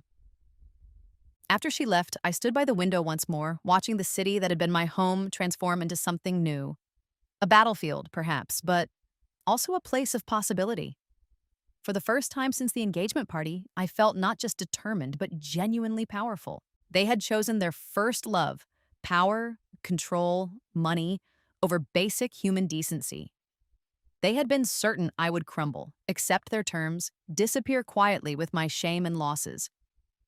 They had underestimated 3 generations of Winter's women, and they were about to learn exactly what that mistake would cost them. The annual Chambers Foundation Charity Gala arrived exactly 2 weeks after my boardroom revelation. Traditionally held at the prestigious Ashford Hotel, the event gathered the city's financial and social elite for an evening of conspicuous philanthropy and business networking. In previous years, I had attended on Elliot's arm, carefully dressed to compliment but never outshine him, speaking when spoken to, smiling at all the right moments. This year would be different. "You don't have to attend," Vanessa said, as we shared lunch in my new office. Sunlight streamed through the windows, catching the ruby pendant at her throat, a gift to herself after finalizing her divorce from Elliot years ago. "No one would blame you for avoiding that particular snake pit." "I'm not avoiding anything anymore," I replied, studying the invitation on my desk. As major shareholder, my presence was expected, though I suspected the board secretly hoped I would decline. Besides, the foundation does legitimate good work, despite its founder's intentions. Vanessa smiled wryly. "Always seeing the best in things. That hasn't changed." "Some things haven't," I agreed, "but plenty has." In the 2 weeks since assuming control, I had immersed myself in understanding the Chamber's corporate structure. With Dr. Heller's guidance and Vincent's legal expertise, I had begun the process of separating the pharmaceutical division, my grandmother's legacy, from the more problematic financial services branches where Marcus had built his empire of exploitation. Marcus himself remained in Switzerland, communicating only through attorneys. Elliot, however, had begun a calculated counteroffensive, giving tearful interviews to sympathetic business reporters about his mentally unstable ex-fiancée, who was vindictively damaging a historic family company. The narrative was gaining traction in certain circles, creating divisions among board members and investors. My phone buzzed with a text from Detective Hayes. "Judge signed warrants today. Moving forward next week, the financial crimes investigation was proceeding methodically, authorities building an airtight case before making any arrests. The delay was frustrating but necessary. Rushing would only give Marcus and Elliot room to maneuver. "What will you wear?" Vanessa asked, bringing me back to the gala discussion. "Something my grandmother would approve of," I said with a small smile. "Something that makes weak men uncomfortable." The evening of the gala arrived with perfect autumn weather. Crisp air, clear skies, a dramatic sunset painting the city skyline in shades of gold and crimson.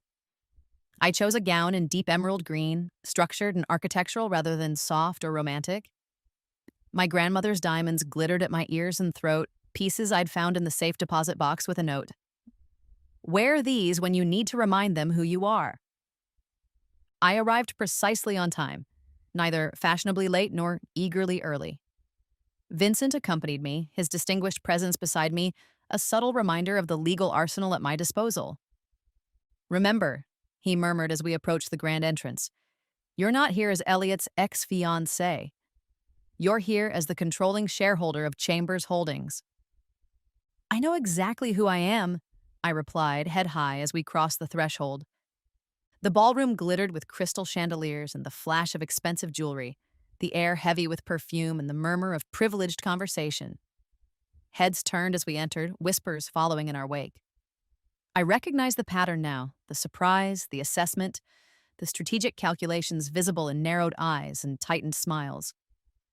Dr. Heller approached first, elegant in navy blue, champagne in hand.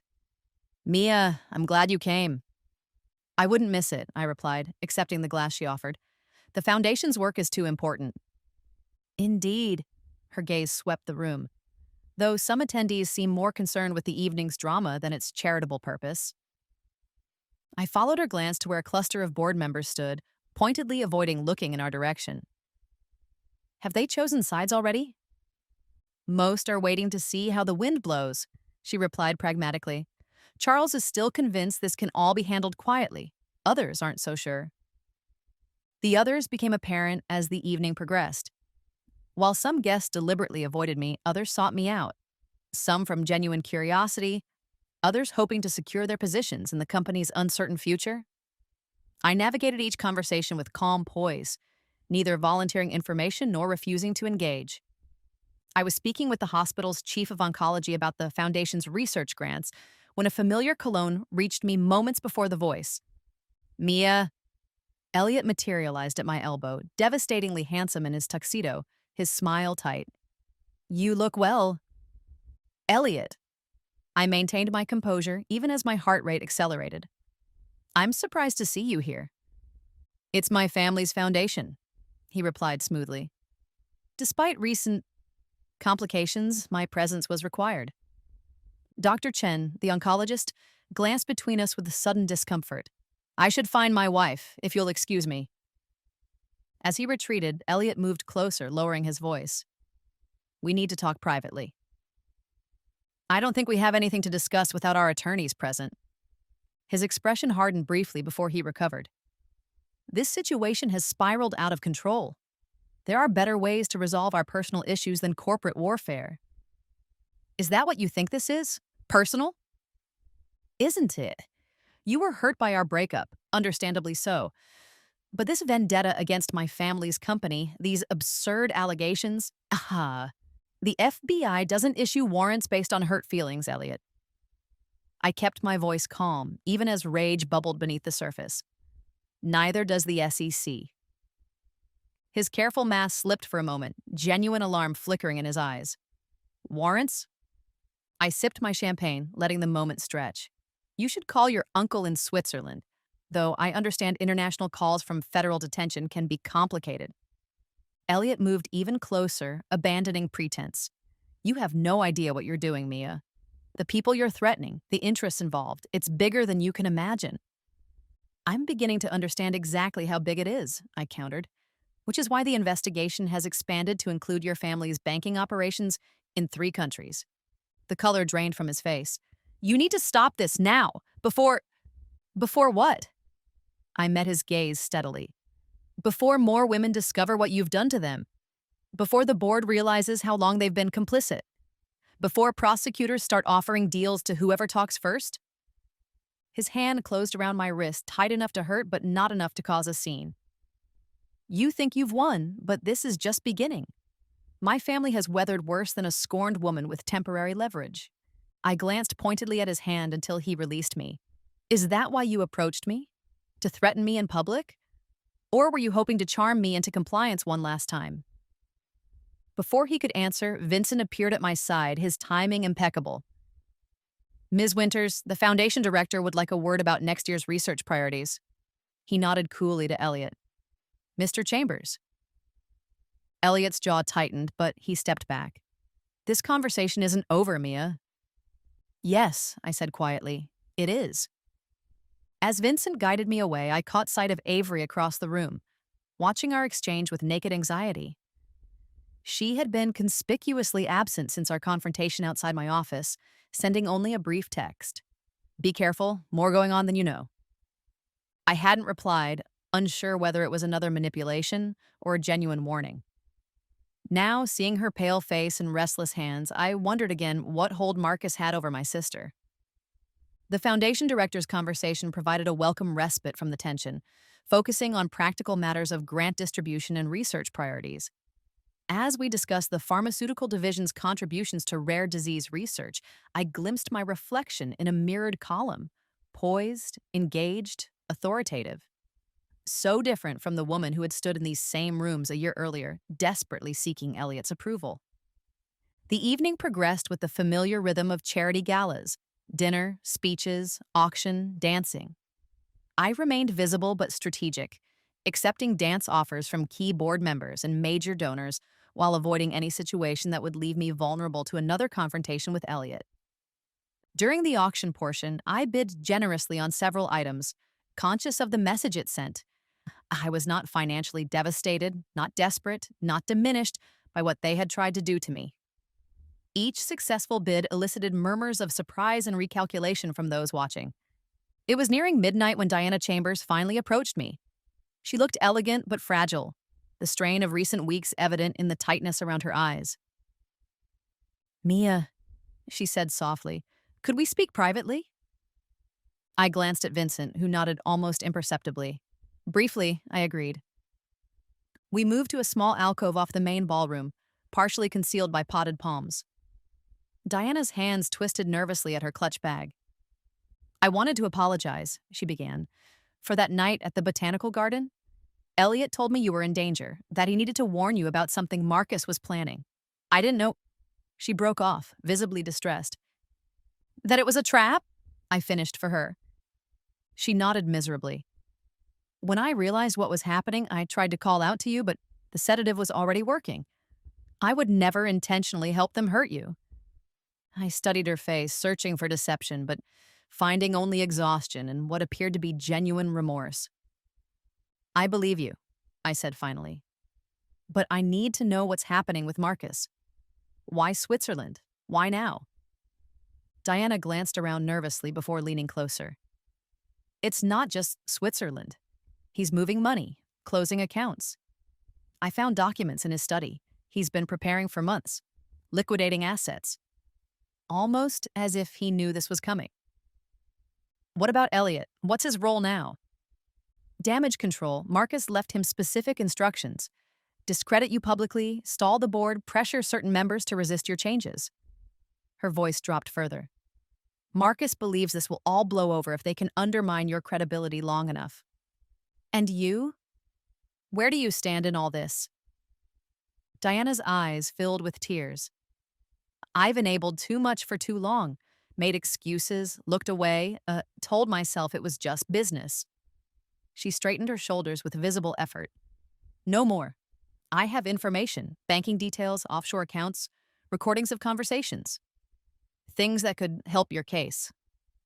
My suspicion flared. Why offer this now? Why not go directly to the authorities? Because I need protection, she admitted. When Marcus discovers I've turned on him, and he will, I'll need somewhere safe to go, resources he can't trace. The request was clear, if unspoken. Help in exchange for evidence. Before I could respond, a commotion from the main ballroom drew our attention. We emerged from the alcove to find the elegant event descending into chaos. Security personnel were escorting someone toward the exit, guests parting before them like water. When the crowd shifted, I saw the central figure, Sophia, my former friend. Elliot's supposed first love, her designer dress rumpled, her mascara smeared with tears. "Just listen to me," she was shouting, attempting to twist from the security guard's grip. "Everyone needs to know what they're doing." Elliot hurried toward her, face rigid with controlled fury. "She's unwell," he announced to the staring crowd. "Too much champagne, I'm afraid." "Let her speak." The words left my mouth before I had fully considered them, carrying clearly across the sudden hush. All eyes turned to me. Elliot froze, his expression a study in barely contained rage. "Mia, don't encourage this," he began, but I was already moving forward, closing the distance to where Sophia stood, breathing heavily between two uncomfortable security guards. "What did you want to say, Sophia?" I asked calmly. Her eyes, red-rimmed and desperate, found mine. Recognition flashed, followed by something like shame. "It's happening again," she said, her voice steadier now that someone was listening. "The same pattern, the lawsuits, the transfers, the psychiatric episodes, they're already setting up the next one." "The next what?" I prompted, though I already suspected. "The next you. The next me. They never stop, Mia." She fumbled in her purse, withdrawing a folded document. "Investment proposal for a new target. They already have someone lined up to replace you." She thrust the papers toward me just as Elliot lunged forward. "That's enough." The security guards, uncertain whose authority to follow, hesitated. In that moment of confusion, I took the document from Sophia's trembling hand. "Ms. Winters," one of the foundation board members began, "perhaps this isn't the appropriate venue." "On the contrary," I replied, unfolding the papers. "I think it's exactly the right venue." The document was exactly what Sophia had claimed, a detailed profile of a woman named Rebecca Chen, talented software developer with a promising startup, recently divorced, limited family connections. Margin notes in what I recognized as Marcus's handwriting outlined a familiar approach strategy, with Elliot designated as the primary contact. I looked up to find Elliot watching me, all pretense abandoned, his expression cold and calculating. "You see what you've done to her?" he said loudly, gesturing towards Sophia. "The same hysteria you've been spreading. Paranoid delusions about business documents." But the damage was done. Guests were murmuring, phones discreetly capturing the unfolding drama, board members exchanging concerned glances. "Sophia," I said, ignoring Elliot completely, "would you be willing to speak with some people about what you know, officially?" She nodded, relief flooding her tear-streaked face. "That's why I came. I couldn't—" She glanced at Elliot, genuine fear flashing in her eyes. "I couldn't let it happen to someone else." "You're both unhinged," Elliot snapped, abandoning his charming facade entirely. "This performance is just proving what I've been saying all along about your mental state." "Is that your professional diagnosis, Mr. Chambers?" Dr. Heller stepped forward, her tone scalpel sharp. "Because as an actual board-certified psychiatrist, I see nothing here suggesting psychiatric issues. I do, however, see textbook patterns of gaslighting and manipulation." A ripple of reaction moved through the crowd. Elliot's gaze darted around, seeking allies, finding fewer than he had expected. "This company has serious work to do," I announced, my voice carrying clearly in the tense silence. "Work that can't wait for litigation or investigations to conclude. Effective immediately, I am calling for an independent audit of all Chambers Foundation finances and grant allocations." The foundation director blanched. "Ms. Winters, surely." "Additionally," I continued, "all current selection processes for investments and partnerships are suspended pending review. And Mr. Chambers is relieved of any foundation responsibilities until further notice." Elliot's face contorted with rage. "You can't do that. This is my family's—" "Your family's name on a legal entity that I now control," I finished for him. "Just as I control the company that provides 90% of this foundation's funding."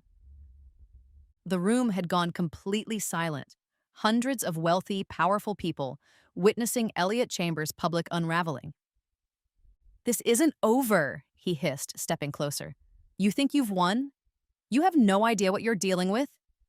On the contrary, I replied quietly. I know exactly what I'm dealing with. A systematic pattern of fraud, exploitation, and abuse hidden behind wealth and social position. I turned to address the room at large. For years, the Chamber's name has been associated with philanthropy and business excellence. It's time that reputation reflected reality rather than careful public relations. From the corner of my eye, I saw Vincent discreetly recording on his phone, while several journalists who had been covering the gala were furiously taking notes. This would be in the business press by morning. Elliot made one last attempt, his voice cracking with desperation. Mia, please. We need to discuss this privately. I made a mistake with us. I see that now. What we had was real, is real. We can fix this. The sincerity in his expression was perfect. The exact look that had once made my heart race with hope and validation. Now I recognized it as his most practiced performance. No, I said simply. The single word hung in the air between us. No explanation, no qualification, no opening for negotiation. Just a clean, final refusal. Elliot flinched as if I'd slapped him. Around us, whispers grew into a steady murmur of reaction and speculation. Security guards, now receiving clear instructions from Foundation officials, moved to escort both Elliot and Sophia from the premises through separate exits. As Elliot was led away, he turned back once, his expression naked with a mixture of rage and disbelief. In that unguarded moment, I saw what I had never fully recognized during our relationship. How completely he had believed in his own invincibility. How inconceivable it was to him that someone he had marked as a victim could become a greater power than himself. In the aftermath of their departure, the gala attempted to resume its normal rhythm, but the atmosphere had fundamentally shifted. Guests approached me differently now, with newfound respect or carefully concealed apprehension, depending on their connections to the Chamber's empire. Diana had vanished during the confrontation. A text arrived from an unknown number. Meet tomorrow, have everything documented. We'll testify. I forwarded it to Detective Hayes with a brief note, another potential witness coming forward. Vanessa found me as I prepared to leave, her expression a mixture of amazement and concern. Well, that was dramatic. Not my intention, I admitted, but perhaps necessary. Sophia was one of their recruits, she said. Before they set her up with Elliot, she approached me, asking strange questions about my marriage and finances. I never connected it until I saw her tonight. They use women against other women, I said, remembering Avery's role, her warning, her fear. It's part of the isolation strategy. Speaking of which, Vanessa nodded discreetly toward the entrance. Your sister has been waiting there for 20 minutes, looking terrified. I followed her gaze to where Avery stood, hunched and anxious, clutching her purse like a shield. Despite everything, my heart ached at how small she looked. I should talk to her, I said. Vanessa caught my arm. Be careful. Remember what they've done before. I remember everything, I assured her. But I also remember who she was before they got to her. I crossed the now thinning crowd to where Avery waited, her eyes widening as I approached. I wasn't sure you'd speak to me, she said, voice barely above a whisper. I wasn't sure either, I admitted. I saw what happened with Elliot and Sophia. It's all coming apart, isn't it? I studied my sister's face, the dark circles under her eyes, the tension in her jaw. Yes, it is. I need to tell you things, she said urgently. Not here, but soon, before it's too late. Too late for what? She glanced over her shoulder, genuine fear in the gesture. They're desperate now, especially Marcus. The things he's been saying about you. She shuddered. Come home with me tonight, I offered impulsively. Whatever you need to say, whatever you're afraid of. We can figure it out together. For a moment, hope flashed across her face, quickly replaced by resignation. I can't, not yet. There are things I have to take care of first. Evidence I need to secure. Evidence of what, Avery? Everything. She squeezed my hand briefly. I'm so sorry, Mia, for all of it. I didn't understand what I was part of until it was too late. Before I could respond, she turned and hurried toward the exit, pulling her coat tightly around herself like armor. Vincent appeared at my elbow. Is everything all right? I'm not sure, I said honestly, but I think Avery is finally choosing a side. Let's hope it's the right one, he replied grimly. The next few days will be critical. He was right. The confrontation at the gala had accelerated everything. There would be no more subtle maneuvering, no more pretense of normalcy. The battle was now fully in the open. As my car pulled away from the hotel, I watched the glittering lights of the charity gala recede in the rear window. The evening had not gone as anyone had planned. Not Elliot, not the board, not even myself. Yet somehow, amidst the chaos and public drama, a corner had been turned. My phone buzzed with a text from Detective Hayes. Saw the news already breaking. Good work. We move on the warrants first thing Monday. 2 days. In just 2 days, the financial crimes investigation would become public knowledge. Arrests would be made. The full machinery of justice would engage with what had previously been hidden behind wealth and influence. I leaned back against the leather seat, physically exhausted but mentally alert. The confrontation had been necessary, but it had also made me a more visible target. Elliot and Marcus would be desperate now, willing to use whatever leverage or tactics they had left. As if sensing my thoughts, Vincent spoke from beside me. You should consider additional security, at least until the arrests are made. I'm having the apartment locks changed tomorrow, I said, and I've been staying at different hotels every few nights. He nodded approval. Good. Don't underestimate their resources, even now. I won't, I promised. I haven't underestimated them since the night of my engagement party. As we drove through the quiet streets, I recalled Elliot's final expression. The shock, the rage, the dawning realization that he had lost control, not just of the situation, but of the narrative itself. For men like Elliot and Marcus, perception was everything. Tonight, that perception had shattered irreparably. But it wasn't over. Despite the public confrontation, despite the pending arrest, despite everything I had achieved in the past weeks, I knew better than to declare victory prematurely. There would be counterattacks, legal and personal. There would be attempts to discredit me, to isolate me, to frighten me into retreat. They had chosen their first love, power, over basic human decency. They had been certain I would break, that I would accept whatever crumbs they offered in settlement, that I would be too ashamed, too frightened, too broken to fight back. They had been wrong, and on Monday they would begin to understand exactly how wrong they had been. Epilogue. 1 year later. The ocean stretched before me in shimmering ribbons of gold and azure, morning sunlight dancing across its surface as waves gently rolled toward the shore. I inhaled deeply, filling my lungs with salty air, letting the rhythmic sound of the surf wash away the last lingering tensions from the week. My oceanfront terrace had become my sanctuary over the past year, a place of quiet reflection and gradual healing. The house itself, a modern structure of glass and weathered wood perched on the cliffs, had been my grandmother's secret retreat. Vincent had presented me with the deed 6 months ago, another piece of my inheritance carefully hidden from the Chambers family's awareness. Your grandmother bought this property through a shell corporation 20 years ago, he had explained as we toured the dust-covered rooms. She called it her contingency plan, a place no one could find unless she wanted them to. I had spent weekends renovating it, transforming the space into something that honored Eleanor's legacy while reflecting my own emerging identity. Now, as I sipped my morning coffee from a handmade ceramic mug, I felt her presence in the breeze, in the carefully tended native garden, in the strength I had discovered within myself. My phone buzzed on the glass table beside me. Vanessa's name flashed on the screen. Morning, I answered, watching a pair of dolphins break the surface in the distance. You're up early. Have you seen the news? Her voice hummed with satisfaction. The sentencing came down an hour ago. I set my coffee down and 12 years for Marcus, 8 for Elliot. No possibility of parole until they've served at least 80%.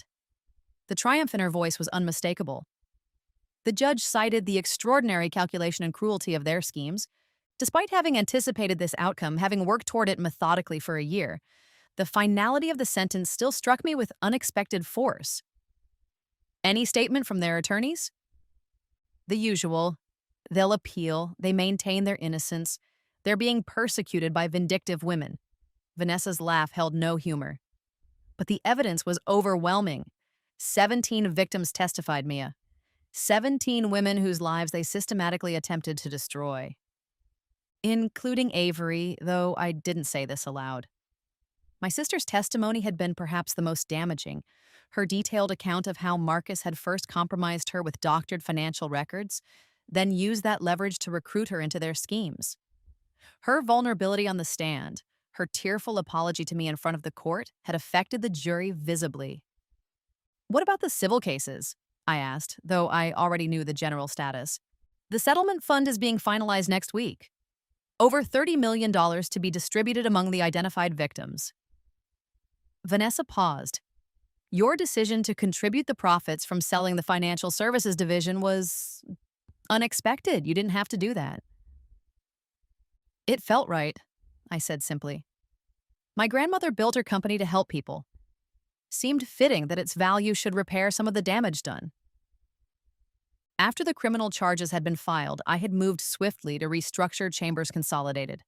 The pharmaceutical division had been separated and renamed Winters Research and Development, refocused on its original mission of medical innovation. The financial services branches, where Marcus had built his empire of exploitation, had been sold to a consortium with an impeccable ethical record, the proceeds directed toward restitution. The foundation gala is tonight, Vanessa reminded me. Will I see you there? I'll be there. The renamed Eleanor Winters Foundation was hosting its first major event since the restructuring, a fundraiser for financial literacy and victim advocacy programs. Vincent's picking me up at 6. After we hung up, I remained on the terrace, watching the ocean's ceaseless motion. 1 year, just 1 year since my world had been shattered and rebuilt. The path had not been easy or straight. There had been legal battles, media scrutiny, personal reckonings that had tested my resolve daily. Yet through it all, I had discovered strengths I never knew I possessed, connections I hadn't fully valued, and a purpose that extended beyond my own healing. My phone chimed with a calendar reminder, board meeting at 11. Even on Saturdays, the work continued. The restructured company required constant attention as we rebuilt both operations and reputation. I had initially planned to serve as interim chairperson, only until stability was restored, but discovered an unexpected aptitude for corporate governance. My grandmother's journals, which I still read regularly, suggested she would have approved. As I dressed for the meeting, selecting a light linen suit appropriate for the late summer heat, I thought about how my definition of justice had evolved over the past year. What had begun as a desire for personal vindication had transformed into something broader, a commitment to structural change, to creating safeguards that would prevent similar abuses. The drive into the city took me past familiar landmarks now imbued with different meanings. The coffee shop where I had first met with Vanessa, now a place I visited regularly to mentor young professional women. The botanical garden where Diana had been drugged, recently rejuvenated with funding from the Eleanor Winters Foundation. The Chambers Consolidated headquarters now bearing the Winters name on its facade. Diana greeted me in the lobby, elegant as always, but softer somehow. The perpetual tension she had carried during her marriage replaced with quiet confidence. After providing crucial evidence against Marcus, she had faced a choice: retreat from public life entirely or channel her experience into advocacy. She had chosen the latter, joining the foundation board and becoming one of our most effective spokespeople. Ready for this? She asked as we rode the elevator to the boardroom. The pharmaceutical acquisition proposal is controversial. I've reviewed all the materials, I assured her. The company culture aligns with our values and their research directions complement ours. The meeting proceeded efficiently, board members no longer surprised by my thorough preparation and clear decision-making. When we adjourned 2 hours later, Dr. Heller, now my chief medical officer, lingered behind. You've built something remarkable here, she said, gathering her papers. In just a year, Eleanor would be proud. I'm still learning, I admitted, every day. That's what makes you effective, she smiled. You never assume you know everything. After the meeting, I had lunch with Avery at a small restaurant near her new apartment. Our relationship had required the most delicate rebuilding of all, trust shattered, then painstakingly reconstructed through honest conversations and professional therapy. She was still finding her way, working at an entry-level position with a nonprofit focused on financial abuse prevention. "How's the new place?" I asked as we settled at our table, sunshine streaming through the windows to warm the wooden surfaces. "Small but perfect." Her smile was genuine, if still carrying shadows of past guilt. "The therapy group meets there twice a week now. Having my own space to host them feels healing." "I'm glad." I reached for her hand across the table, a gesture that had become easier with time. "You're doing important work." "Because of you," she said quietly. "You could have abandoned me after everything I did. Most people would have." "We're family," I said simply. "That means something."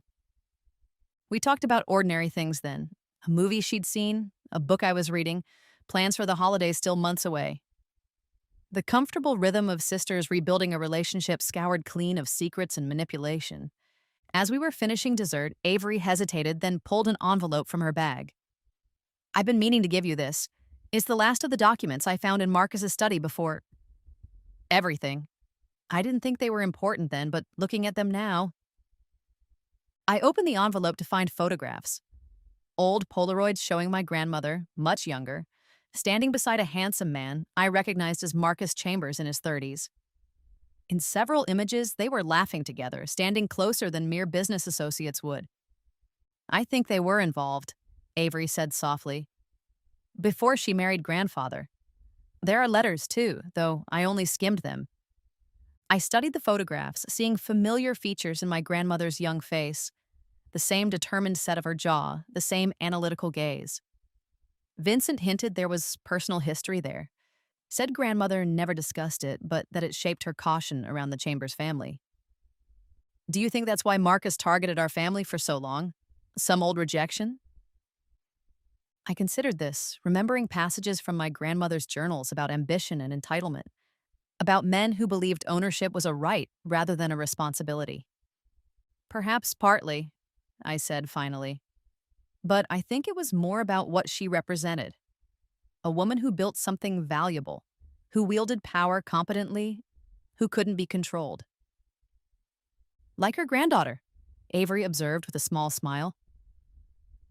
After lunch, I took a detour before returning to the office, driving to the small memorial garden where my grandmother's ashes had been scattered. The space was lush with late summer blooms, butterflies darting between vibrant flowers, a small fountain providing gentle background music. I sat on the stone bench bearing her name, placing a hand on the sun-warmed surface. "I understand now," I said quietly to the peaceful garden. "Why you kept so many secrets. Why you built so many safeguards." The breeze stirred the leaves around me, carrying the sweet scent of gardenias, her favorite flower. I had come here often during the past year, sometimes to seek guidance from her memory, sometimes simply to feel connected to the woman whose foresight had ultimately saved me. "I'm continuing what you started," I told her, "but in my own way, with transparency rather than secrecy, with connection rather than isolation." A butterfly, iridescent blue, its wings catching the sunlight, landed briefly on the bench beside my hand, then fluttered away toward a cluster of bright flowers. I smiled at the timing, allowing myself to imagine it as a sign of approval. By late afternoon, I had returned to my oceanfront home to prepare for the foundation gala. As I dressed, selecting a gown in deep purple with my grandmother's diamonds, I thought about how differently I would enter the same hotel ballroom tonight, not as anyone's accessory or victim, but as the architect of a transformed organization. Vincent arrived precisely at 6, dapper in his tuxedo despite his advancing years.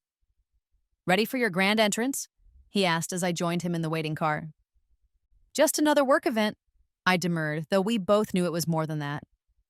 Tonight marked the public relaunch of the foundation under its new mission and leadership. "Your grandmother had a saying," Vincent remarked as we drove toward the city. "When you've been underestimated, use their blindness as your advantage. Then, when you've won, be gracious but unforgettable." I smiled, recognizing her philosophy. "Sounds like her." The hotel came into view, its facade illuminated against the darkening sky. Unlike last year's event, tonight the press had been invited deliberately, part of the foundation's new commitment to transparency. Photographers waited at the entrance, capturing arrivals for the society pages and business press. Vincent offered his arm as we stepped from the car. "Remember who you are," he murmured. "Eleanor's granddaughter," I replied, squeezing his arm gently. "I remember." We paused briefly for photographs, my smile genuine rather than practiced, before entering the transformed ballroom. The space that had once celebrated the chamber's legacy now prominently featured my grandmother's portrait beside displays highlighting the foundation's new initiatives. Throughout the evening, I moved among guests with a confidence that no longer required conscious effort. I discussed research grants with scientists, policy reforms with lawmakers, awareness campaigns with advocates. The Foundation's expanded mission, addressing systemic financial exploitation through education, legal reform, and direct support, resonated with donors and beneficiaries alike. During a quiet moment between conversations, I found myself at the window overlooking the city lights. The same view I had seen a year ago through tears of humiliation was now simply a beautiful urban landscape, no longer charged with painful associations. "Penny for your thoughts," said a voice beside me. Vanessa had joined me at the window, resplendent in midnight blue. "Just reflecting on how much can change in a year," I replied honestly. "For the better, in this case." She gestured toward the room behind us, where former victims now served on advisory boards, where advocates networked with funders, where survivors shared stories of recovery. "You've transformed something corrupt into something healing." "We all did," I corrected. "Every woman who came forward, every witness who testified, every professional who recognized the pattern and helped stop it." Vanessa smiled. "True enough, but it started with you refusing to follow their victim script." As the evening's formal program began, I took my place at the podium, surveying the assembled guests with quiet satisfaction. The spotlight felt warm on my skin as I welcomed everyone to the Eleanor Winters Foundation's inaugural gala. 1 year ago, many of us gathered in this same room under very different circumstances. I began, my voice steady and clear. What has transpired since then has been both a reckoning and a renewal. The exposure of long-hidden abuses has been painful but necessary. The rebuilding process, challenging but rewarding. I gestured toward the Foundation's new mission statement displayed behind me. My grandmother understood that true power lies not in exploitation, but in elevation. Not in taking advantage of vulnerability, but in creating strength from it. The initiatives we launched tonight, from financial literacy programs to legal advocacy networks, embody that philosophy. As I outlined the Foundation's ambitious plans, I noticed Diana in the front row, nodding approval. Beside her sat Dr. Heller, Vincent, and several board members who had stood with me during the difficult transition. Avery watched from a side table, her expression a mixture of pride and lingering remorse. "The past cannot be changed," I concluded, "but it can inform how we build the future. The systems that enabled exploitation can be dismantled. The culture that normalized it can be transformed. And those who have survived it can lead that transformation." The applause that followed felt like a collective affirmation, not just of my words, but of the journey we had undertaken together. As I stepped away from the podium, various attendees approached with congratulations and commitments to support the Foundation's work. Near midnight, as the gala wound down, I slipped away to the hotel's rooftop terrace for a moment of solitude. The autumn air carried a hint of coolness now, a refreshing contrast to the warm ballroom.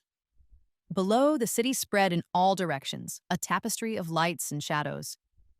I thought about Elliot and Marcus, beginning their prison sentences in facilities far from this glittering scene. Their empire dismantled, their reputations destroyed, their freedom curtailed for years to come. Justice had been served in measurable, concrete ways, yet my own healing had come not primarily from their punishment, but from reclaiming my power over my narrative, my resources, my future. From transforming my pain into purpose. From refusing to be defined by what had been done to me. My phone buzzed with a text from Vincent. "Car ready whenever you are. Congratulations on a magnificent event." I texted back that I'd be down shortly, then turned for one last look at the cityscape. Somewhere in that urban expanse was the apartment I had once shared with Elliot, the office where Marcus had demoted me, the storage unit they had emptied of my possessions. Places that had once held such emotional charge now were simply locations on a map, coordinates in a past that no longer defined me. I had built a new life, not in reaction to their betrayal, but in alignment with my own values and vision. As I made my way back to the elevator, I passed a wall of mirrors, catching a glimpse of myself, poised, purposeful, at peace. My grandmother's diamonds caught the light, throwing tiny rainbows against the dark fabric of my gown. She had prepared me for this moment without my knowledge, had laid the groundwork for my resilience long before I needed it, had understood that true strength often emerges only when tested by fire. In the lobby, I paused to thank the foundation staff who had worked tirelessly to make the evening a success. Their genuine enthusiasm for our mission reinforced my commitment to the path ahead, one that would likely hold challenges but also profound opportunities for impact. Outside, the night air wrapped around me like a cool silk scarf. Vincent waited beside the car, his expression one of quiet pride as I approached. "Home?" he asked, opening the door. I thought of my oceanfront sanctuary, of morning coffee on the terrace, of dolphins playing in the distance, of the peace I had found not despite my experience, but because of how I had chosen to move through it. "Yes," I said simply, "home." As the car pulled away from the glittering hotel, I watched the city recede in the window, giving way to quieter neighborhoods and eventually the coastal highway. The rhythmic sound of tires on pavement created a soothing background to my thoughts. They had chosen their first love, power, control, the intoxication of exploitation over basic human decency. They had been certain I would accept defeat, would live diminished and grateful for whatever scraps they offered. Instead, I had thanked them publicly, genuinely, for setting me free. Free to discover my inheritance, my strength, my purpose. Free to build something better in place of what they had tried to destroy. And now, as the ocean came into view, silver under moonlight, I embraced the peaceful certainty that the life ahead would be entirely my own creation. Not a reaction to betrayal, but a deliberate expression of who I had always been meant to become. Eleanor's granddaughter, my own woman, reborn through fire into someone stronger than before. The car turned onto the cliff road leading to my home, headlights illuminating the path forward into a future entirely of my own design.